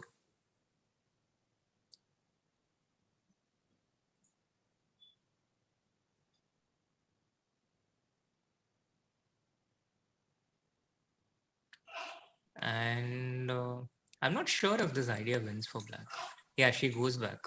The problem is king h4, there is king f5. And Right. So maybe she tries to bring the king from the other side, but then white, what if white keeps his king on yeah, e4? exactly. So maybe Gukesh is just drawing this. Oh, they have repeated 3 times. So Gukesh has managed to draw. He stays undefeated. 3 out of 4 for Gukesh. Wow. And An important save there because this looked very, very difficult for white. Very, very important yeah, save. definitely. Every half point matters here. And wow, what an interesting day it has been today. Yeah, at the end of 4 rounds, Liang Avenda is with 4 out of 4. He was completely losing against Prag in the first round, and we thought Prag would win that, and Nihal was beating Abdu. These two kids are in the top two at the end of 4 rounds. Liang Avenda leading with 4 out of 4, and Abdusattorov Nodebek with 3.5 out of 4. Gukesh in the third place with 3 out of 4, and Nihal at the fourth place with 2.5 out of 4. Prag and Leon both have 2 out of 4 each. Prag's form hasn't really waned since his recent spectacular performances. He has been playing really well in this tournament as well. He had a fantastic start against Liang Avenda, one of the contenders. He was playing a beautiful game. He was completely winning in that game, but unfortunately, due to certain bad decisions and time trouble, he ended up losing that game. He couldn't even make a draw, and that has led to a situation where he's at 2 out of 4, a score that doesn't do justice to how well he has played so far today. He faces Karisa Ape in the 5th round, and that's going to be an interesting game, but I think Prague is a big favorite to win, and I hope he finishes with 3 out of 5. Leon Mendonca, on the other hand, he has 2 out of 4, and he faces Nihal Sarin in the 5th round with the white pieces. So far, he has lost both his white games, one against Sara Kadem and one against Abdusattorov Nodebek. Both the games he got into huge time trouble, and we were observing both the games in the end stages. But that hasn't been his full story so far. He also managed to beat Murzhin, who is Russia's top junior and one of the most promising kids around in the world. And he managed to beat Karisaev in the previous game. Again, the end we saw with knight f6 check. So 2 out of 4 and lots of decisive games today, very few draws. It has been a very spectacular and interesting day so far. Yes, for sure. And so many nice tactics, piece sacrifices, different openings. All the kids have such a personality of their own, isn't it? Like all of them have a special style, and I just feel like they're also always adding things to their repertoire. For example, like this. Gukesh, for example, I think recently added a lot of new stuff to his repertoire as compared to maybe last year, and even Prague and Nihal as well. Leon, on the other hand, has been playing infinite tournaments since last year, isn't it? Yeah, I think you Do you make a think very he good keeps a count of observation. how many tournaments he's played? I'm pretty sure he doesn't. Who does it? Maybe his dad does, but I'm pretty sure. I'm pretty He's sure. lost count, isn't it? Like I Yeah, think. yeah. Right.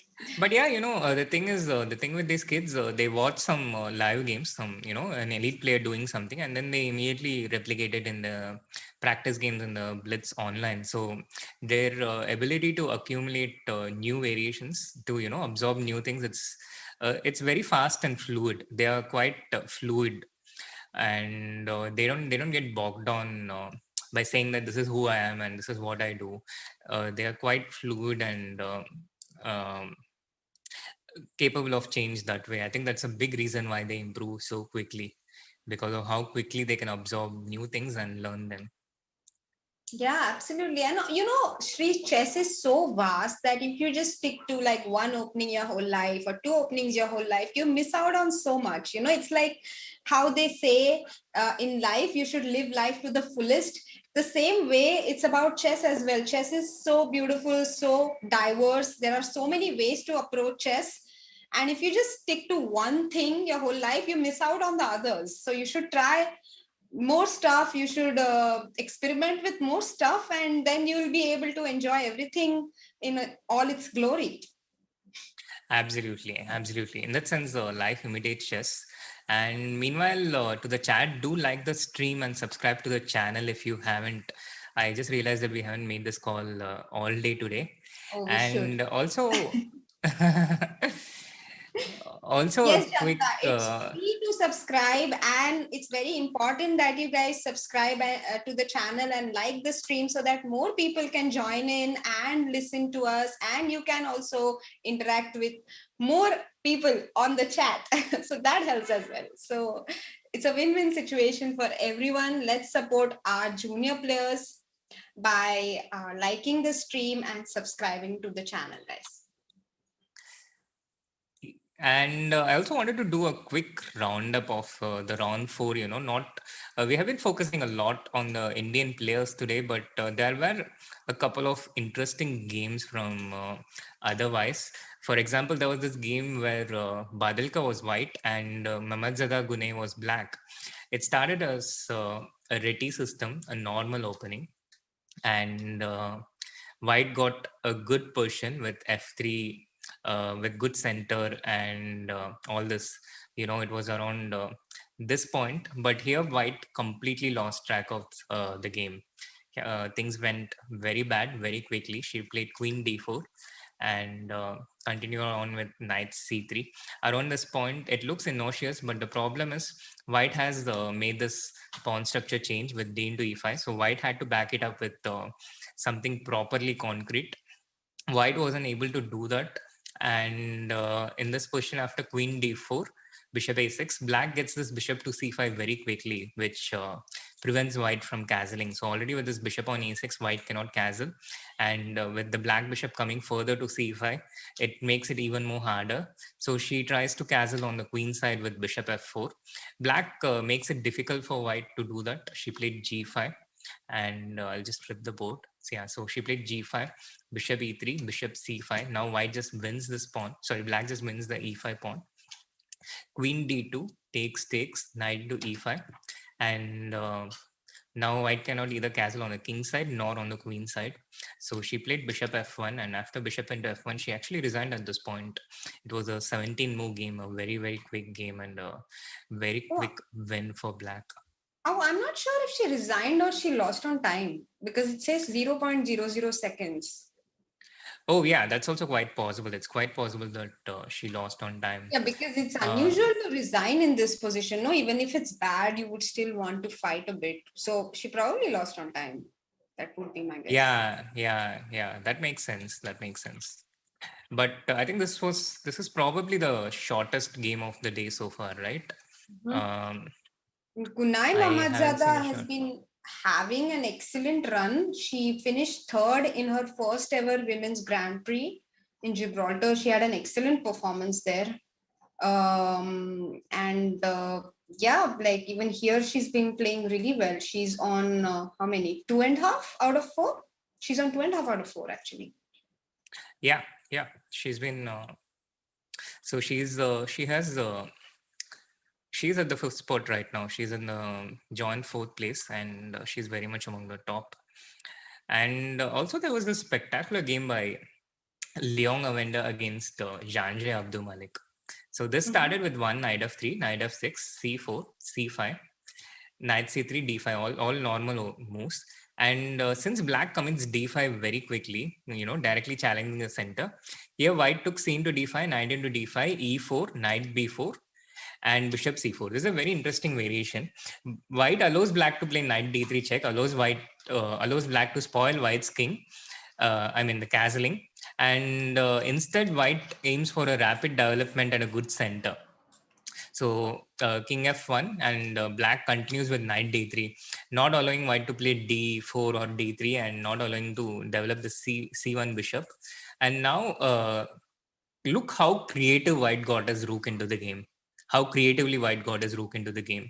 So black is not allowing white to develop, even though he has developed his only one knight herself. She's not allowing him to develop. So here, can you guess what white played, Soumya? I just saw what white played. You So saw it all. maybe we can Okay. ask the chat to guess. Yeah, chat. You've been quiet for such a long time. Are you guys there? So what do you think white played here? We want Leon to get Lavender a has rook into four. the game. Sorry. नहीं chat को बोल रही थी we want to get a rook into the game. तो आप कैसे लेके आओगे रूक को in the game? बहुत सारे options तो नहीं है. So you just have to make. Satvik has already found it, and Palak also. Awesome. Nice. So Liang Avenda, he has won 4 out of 4 and he has beaten all 4 grandmasters. Wow, that's some serious to be in. Yeah. So it was H4 and we have only 1 minute for the next game. So I'll quickly show how this turned out. Right. H4, E6, Rook H3. Next, Rook G3 and then this Rook came to G5. Look at this game. Look how this turned out. Yeah, the Black Knight, it went from F6 to H5 in like 7 or 8 moves. White played Rook H3, Rook G3, Rook G5. And then finally, the Rook and the Knight, they exchanged with each other. So both these people, they were like, they were just playing with 2 pieces. But yeah, White's superior piece development, it did make a difference. Because although Black is an exchange up, Black was not really playing with all her pieces. And so White has a better position. And just quickly showing till the end of the game, Black's king is very unsafe. Black's pieces never got into the game. And White made a short work of Black. White's superior development. Rook into A5, nice tactic. Queen into A5, queen into F7, king H8, queen E8 wins. So bishop F8. And now White is just up by material. Well, it feels very nice to win such games. Yeah, very. And like the poor knight, like the poor knight was so happy on D3, thought it's going to be the hero of the game, turned out to be the villain. Yeah.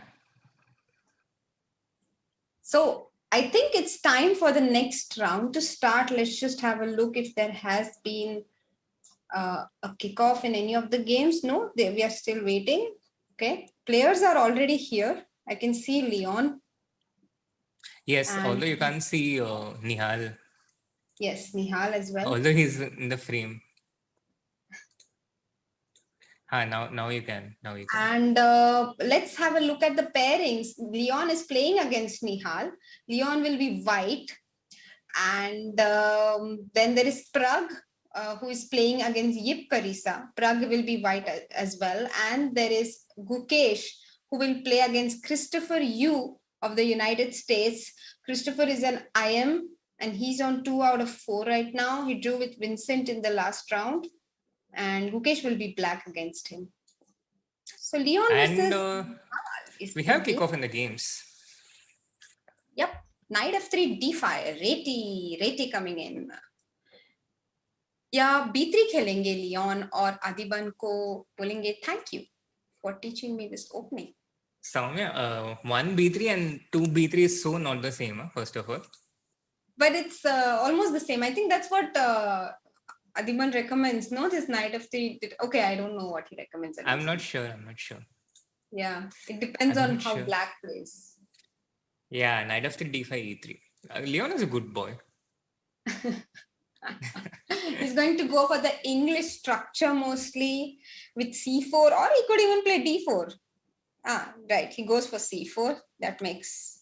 And here he can play what? He can play B3. He can play Knight C3. He can play D4.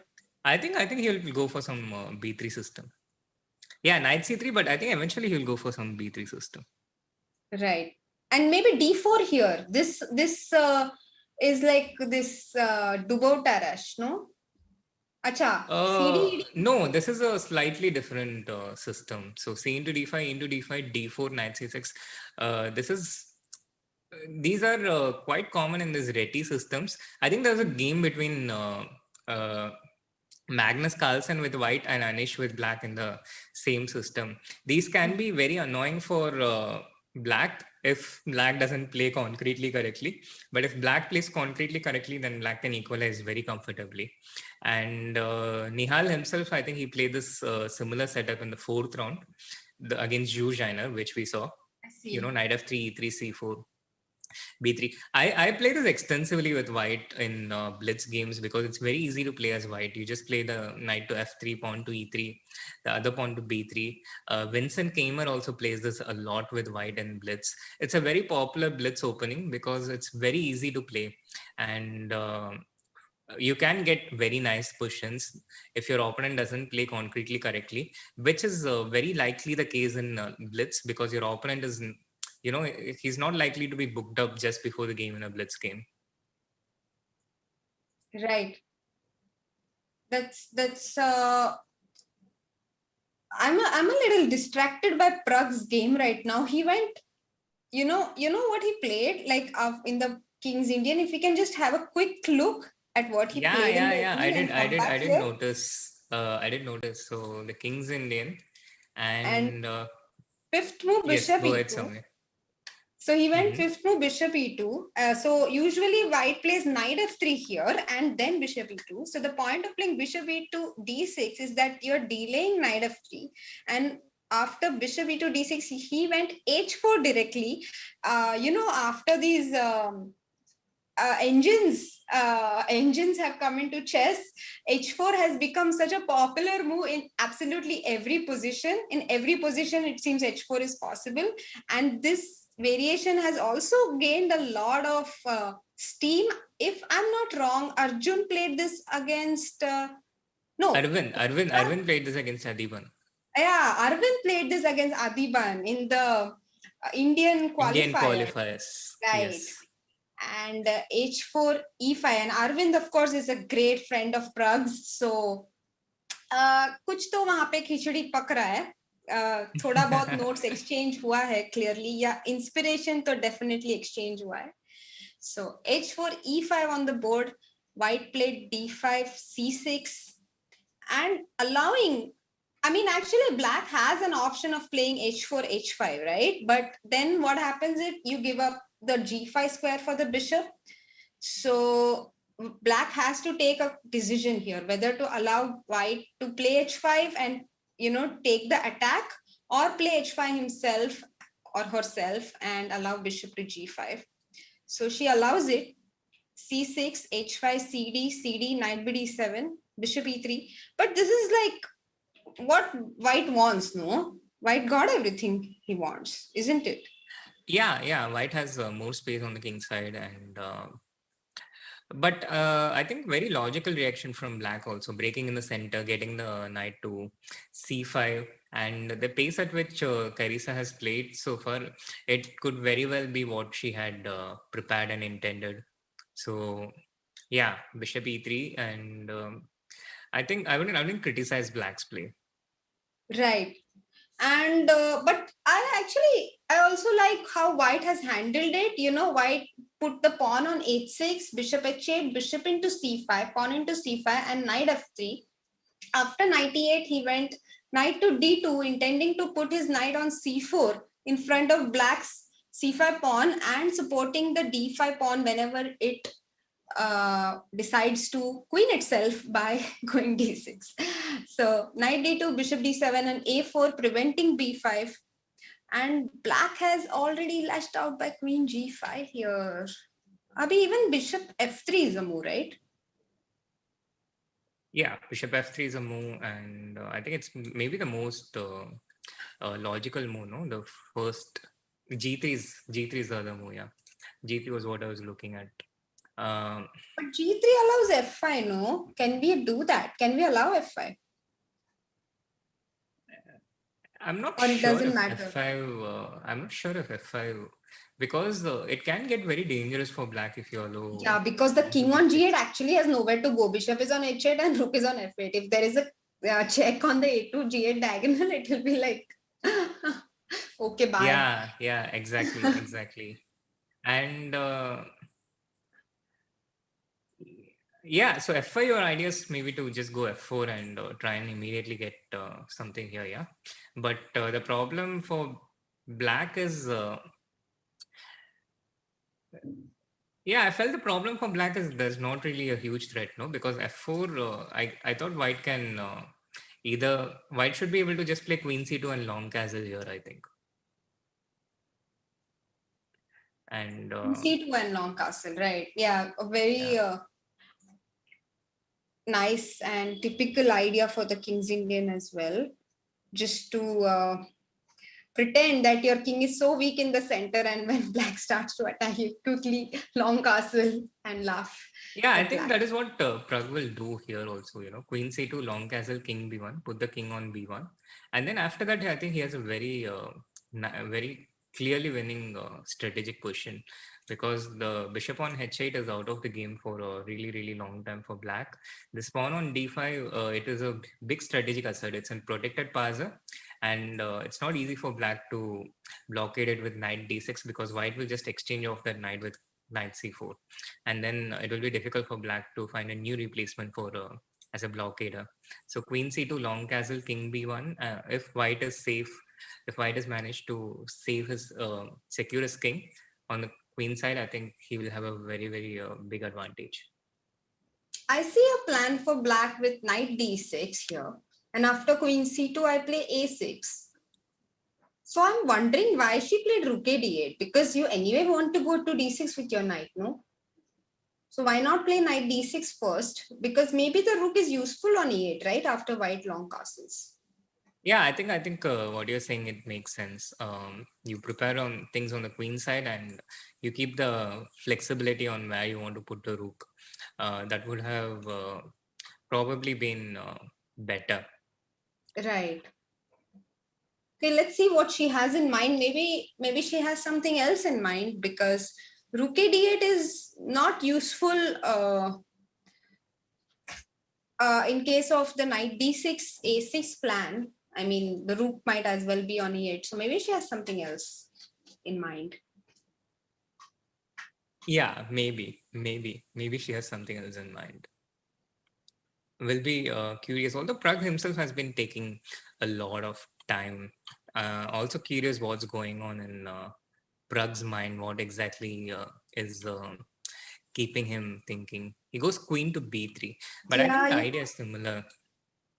I also thought that maybe it's a better place for the queen than on c2, because it also controls this a2 g8 diagonal, and suddenly b5 is not so easy, no? After a6 we can play a5 even. Oh, so she plays She b6. plays b6. No, actually, to be honest, I feel Carissa is basically she's just playing fast and not so strong moves. I don't think she's Right. playing with depth. And Right.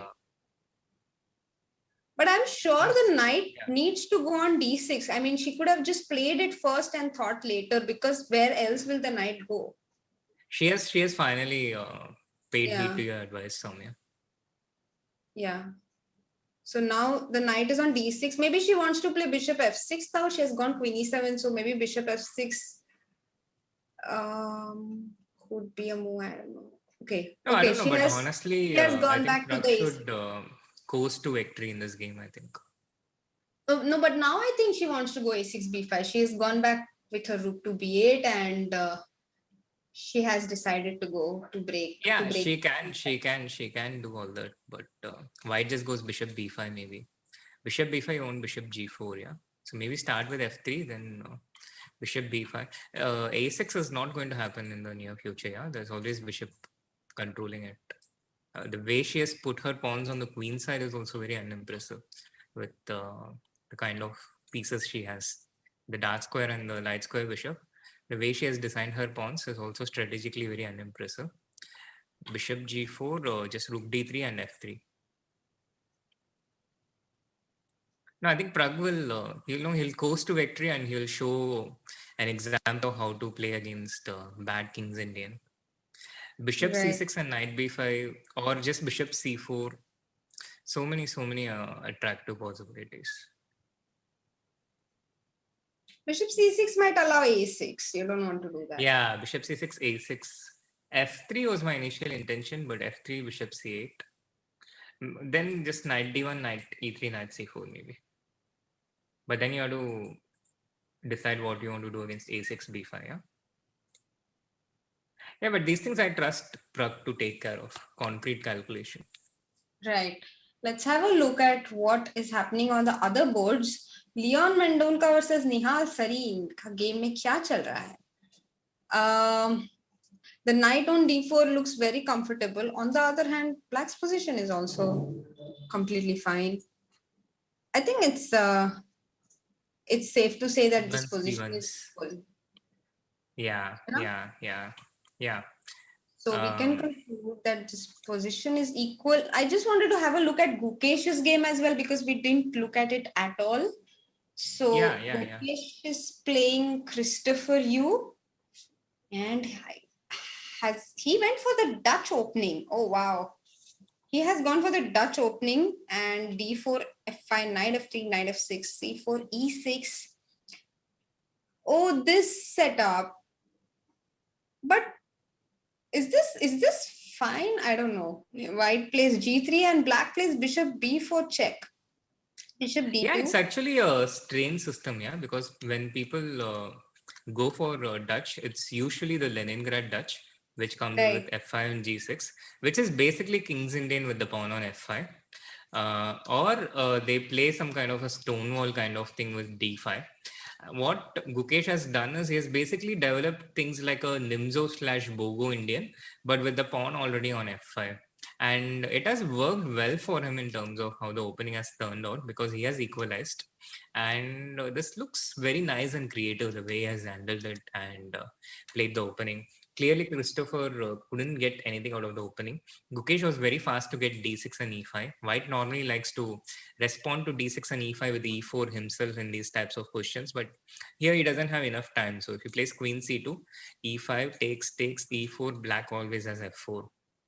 So Gukesh was pretty successful in his opening strategy.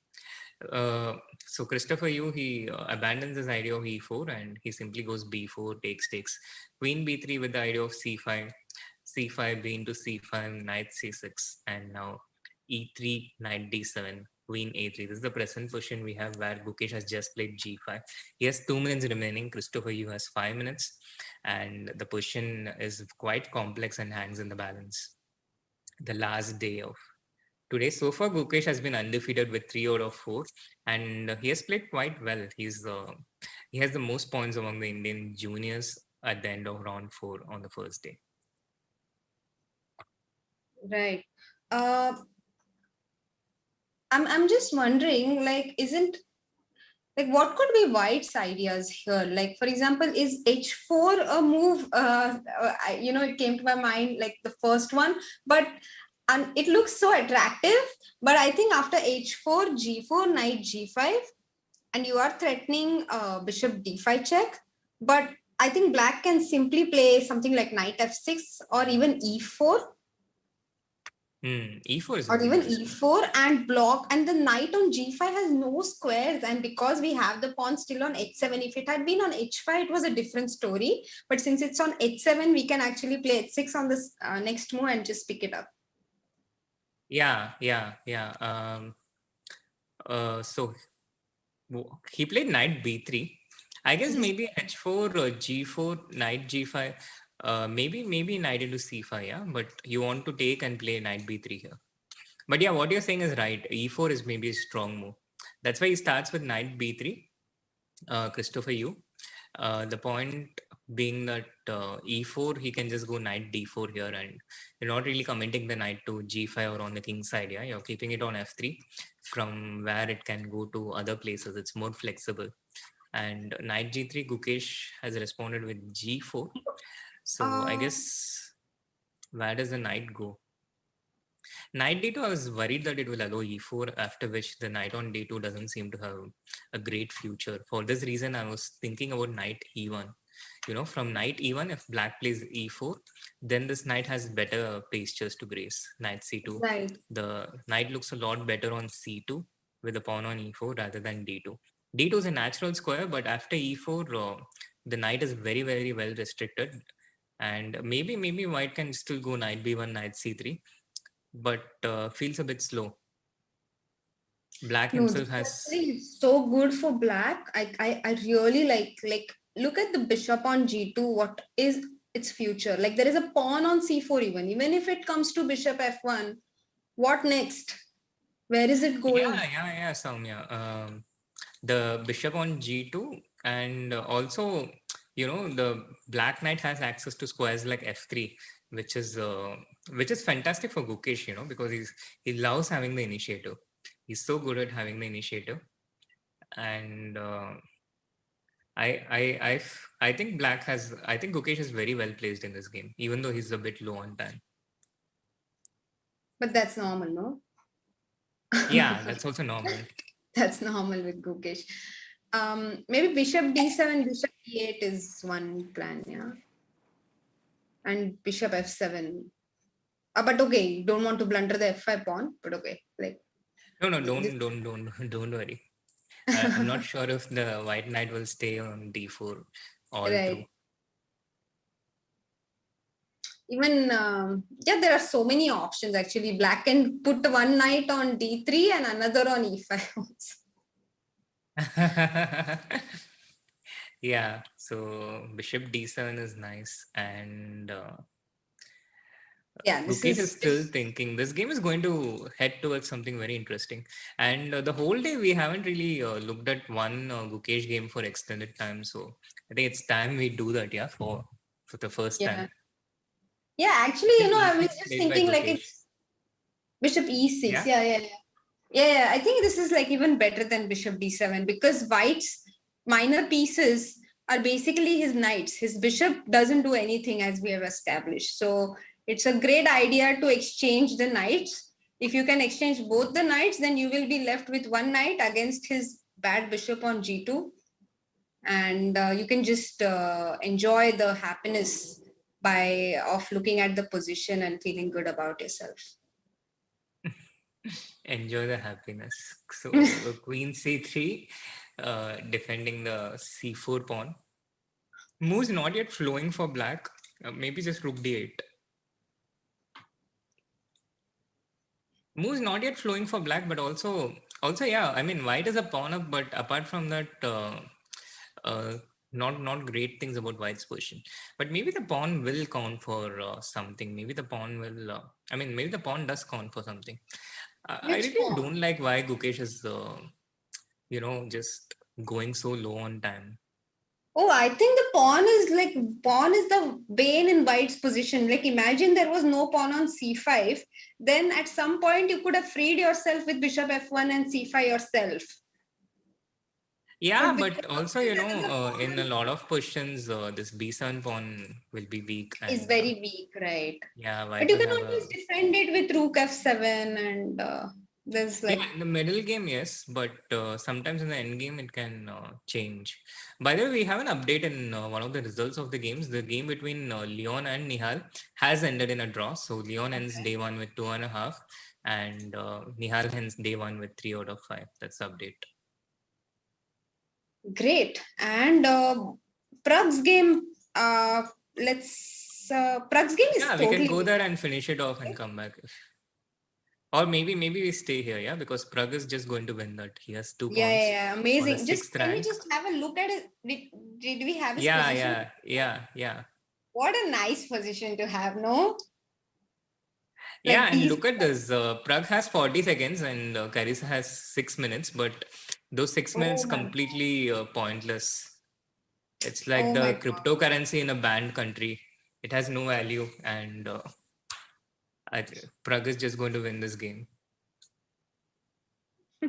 Just today, I heard that what was that? There is a country in which the prime minister is 37 years old and he has allowed crypto as a currency. So people can go to the McDonald's and buy a Big Mac with crypto. I don't Bitcoin, know yeah. how fair that exchange would be because maybe 5 years later you will really regret selling your 0.00017 crypto Bitcoin that you have.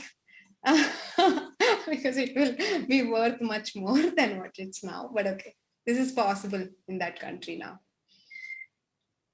Anyway, moving on El to Salvador. chess.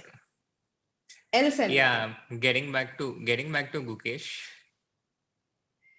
Getting back to Gukesh and his wonderful knight on d3. Oh, what a joy to play this position, yeah. With 22 seconds. Why That does is he only have for 22 Gukesh, seconds? I think. Oh, maybe he's like... That's what I'm also wondering, no? I mean, if he can play fast, why not play fast a bit earlier? But okay, this question I also asked to Nihal several times and never received an answer. So I'm sorry, am I missing something here? Why not bishop into e4? Because knight c1, right? That's why rook b1. And actually now white is threatening bishop e4. just take this pawn, no? Right, so he has taken knight c5. No, he hasn't yet taken, but I took it. Oh, okay. He played rook d8. I don't know why black cannot take the pawn though. But rook d8 is also why not a not bad bishop move. e4 now? Bishop into e4. Bishop e4, bishop pawn into e4, knight into e4, queen g6, queen d3, bishop f5. Yeah, that answers your question. Right. Maybe not, yeah. Now there's some knight into c6. Oh my god. So I needed to take knight d4 first, but then you could defend with rook e1. He took bishop into e4. He took bishop into e4. Now we'll see. Now Gukesh will show us. Okay, let's find. Yeah, pawn into, knight into. Knight into d4 first. Yes. See, first knight into d4. Now threat is knight f3 check, knight e2 check. The queen is hanging. E into d4, f into e4, knight into e4, and now just queen into d4, and black is a piece up. Topi. Oh, he took bishop into knight into f2 first. What? But why didn't he take the piece? Yeah, why not just take the piece? It's right in front. I think he just missed. What? Queen d4? Maybe he doesn't like knight f6. Queen d4, knight f6. No. He cannot look at so much with 4 seconds.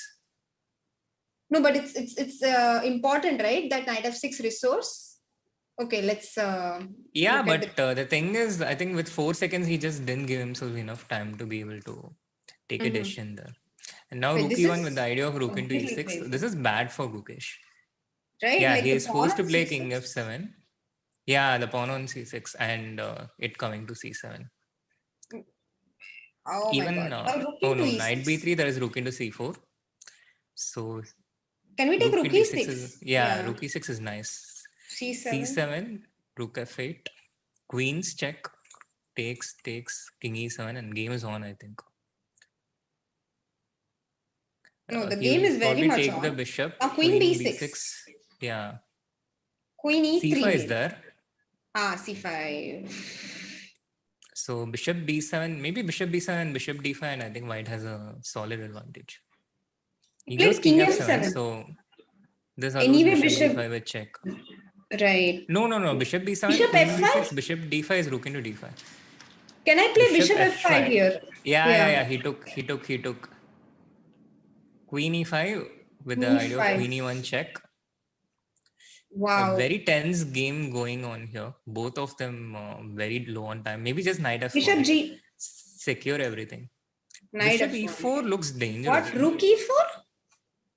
Knight e4. Rook e4, knight e4. Yeah, rook e4, just knight into e4. Which is also an option, yeah, because white's king is very unsafe here. You have a king you f2. Can give perpetual. h5, king f2 he played. Queen c5, queen e3. Now everything is secure. Queen e3, rook d2. Queen e3, rook d2. Oh yeah, sorry. Queen e3, rook d2. So king e2 is important. I guess that's exactly what Gukesh was aiming for. King e2, king e7, queen e3. Now knight b3 is a threat. Right. And knight b3 is game. No, knight b3, queen c4 check, bishop d3. This is the point. Bishop d3. Oh, he played bishop d5, which is even stronger, no? Bishop d5. Yeah, the rook is trapped. Right. The rook is trapped. There's no way to get it out. Oh my God. Now knight b3 and rook is trapped. Wow. What a turnaround, man. Oh my God. Oh my God. That was a very, very interesting end, but unfortunate one for Gukesh. Oh, it looked like yeah. I mean, I was like so happy with Black's position. I was thinking to myself that if I have this position, it would be so nice. Like, what a nice position to have. You know, I had all these. I went into this nice daydream of mine with the knights on e5 and c6, and I was just imagining that I'm playing Black here, and I was just so happy here. And suddenly the position collapsed. Yeah. Yeah, I think Allowing this bishop e4 tactic was probably unnecessary because, like, it's hard, no? Like, let's say even if it works, f into e4. Let's try to see the tactic now. F into e4, queen d4, yeah, knight f6. Makes sense. king f7. Rook d3? Rook d3, queen into c3 you will take. That is the point. But what is the problem if I take queen into d3? Rook b7, I thought. G6. But then king g6 you have. Yeah. You're always fine. Yeah. You're always fine. Yeah, queen d1, queen f3 is coming, and there's no way for black. Black is always fine, I guess. So yeah, it was I think this important question is just winning for Black. Right. What did he miss? He probably missed king f7, right? Because, okay, No, he just did not have time at that point. He had like 4 seconds, so he basically just played whatever he saw first. Okay. He did not have time to calculate. I think that's my best guess. Yeah, such a pity. If he had listened to your advice of taking that c5 pawn at some point, this would have not happened. Well, in general, it's good that these kids don't follow the moves I'm suggesting. Overall. But yeah, knight into c5 was also, I think it kept things safe and secure. Somehow Gukesh got a... No, but Gukesh, I think he really wanted to win in this game. Yeah, it was like we were talking in the beginning, how you had to score points against certain people. Christopher Yu, a very fine player, very strong player, but he's not a 2600 GM. And for this reason, maybe he really wanted to win with Black. You could see that in the way he chose his opening and played the middle game. And that is also the big risk when you kind of take risks in these games. Things can end up being the complete opposite. You can end up losing. So this is, I think, something we witnessed. A lot of times it goes well, but sometimes it doesn't. And that's what happened today. So that sums up day one of, yeah. Yes, Shri. I was just thinking that maybe we can sum up the standings and have a look at how the Indian kids did today overall. I was exactly going for the same. Awesome. So Nihal finished the day with 3 out of 5. He scored 2 wins and made 2 draws. He lost 1 game, but he played fantastic in that game as well. So Nihal definitely in good form. Lots of good things to take back from the day 1 of the Gelfand Chess Challenge.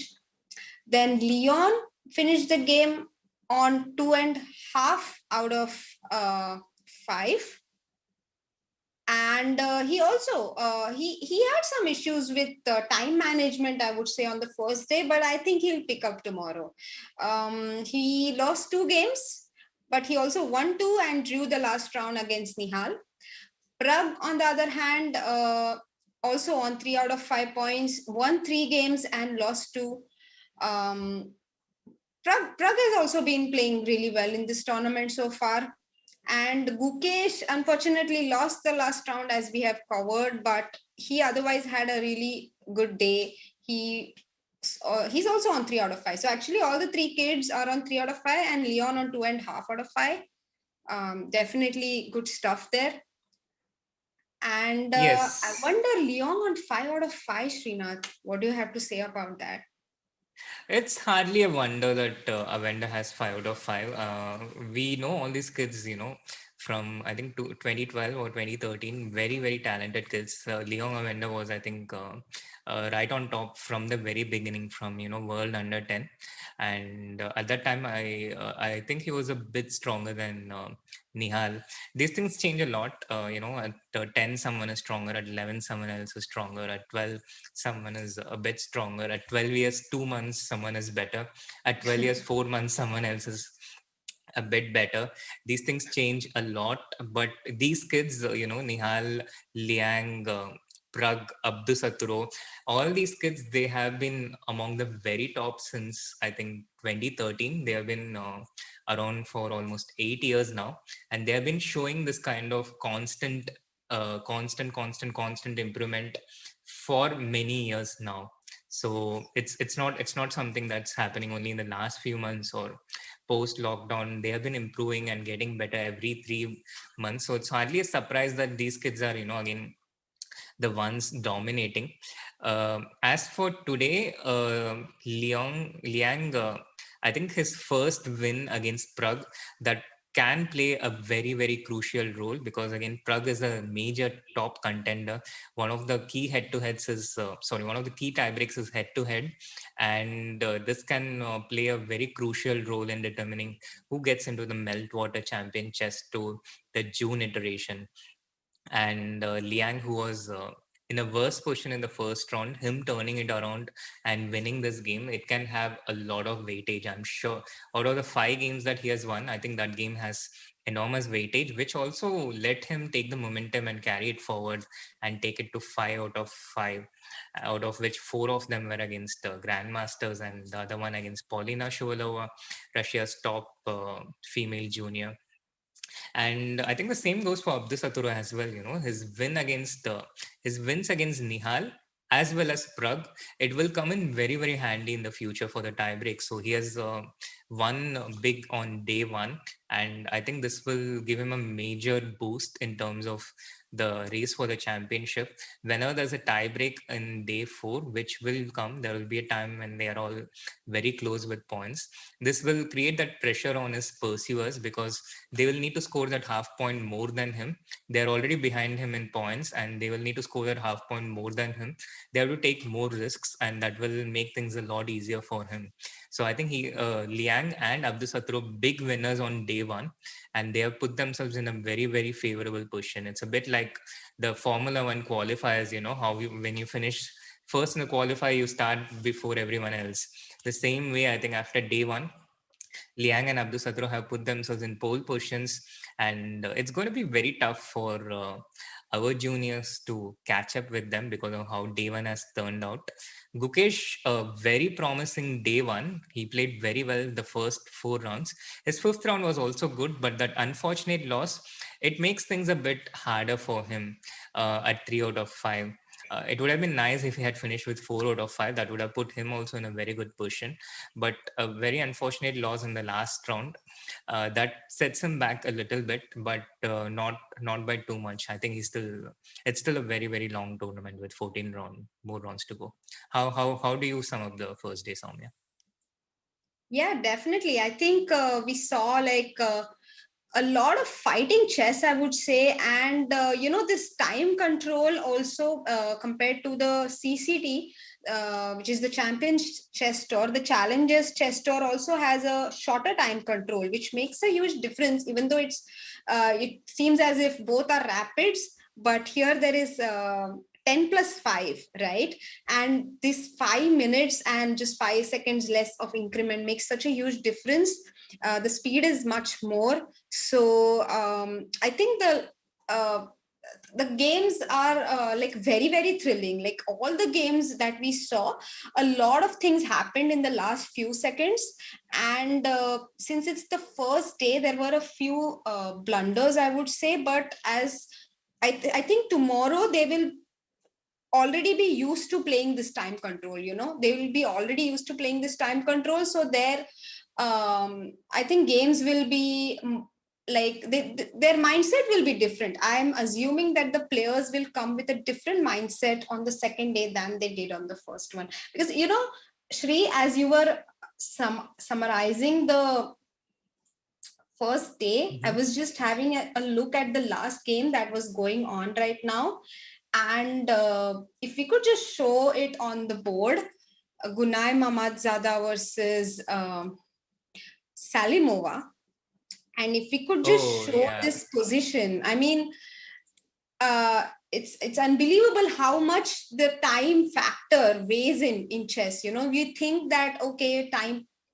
These players are grandmasters, international masters, women grandmasters. You know, they've been playing chess for so many years. But the point is that time factor is so crucial in chess. Time is almost like a piece. You know, when you're low on time, a lot of things can happen.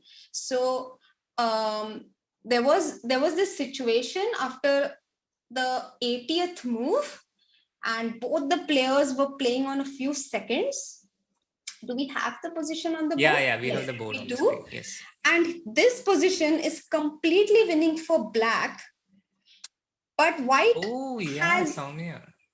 Yeah. white has exactly one idea in this position, and unfortunately black fell into the trap. Let's ask the chat, if you're still awake, chat, what would you play here as black? Will you make c1 queen or not is the question. Probably the chat slept. No, it takes 15 seconds, for the chat to. Oh, right. That's true. Yeah. The chat never sleeps. It's like city. Shaurabh Saurabh Tiwari, Tiwari Salad says Kane, no. yes. Samvit. Exactly, guys. There's exactly one trap here which Gunay had laid for her opponent. And if she could have just avoided it with giving Queen A1 check first, and after King G5, just take on F5, because Queen into F7 allows Queen G7 check. Sorry, what was your line? Queen A1 here. Queen A1, King G5. And Bishop into F5. Queen into F7, Queen G7 check. Yeah. Right. And this would have been like completely winning for black, but black on the other hand made c1 queen, and it's so unfortunate that queen f7 is actually checkmate after king h8 and queen g7. So I think that the time factor, it takes some getting used to, and tomorrow the players would have already played 5 games by then. They would have gone back and analyzed, and they would have a idea of what can they do better. So I feel that the game quality will be way different, and maybe the approach will also be a little different.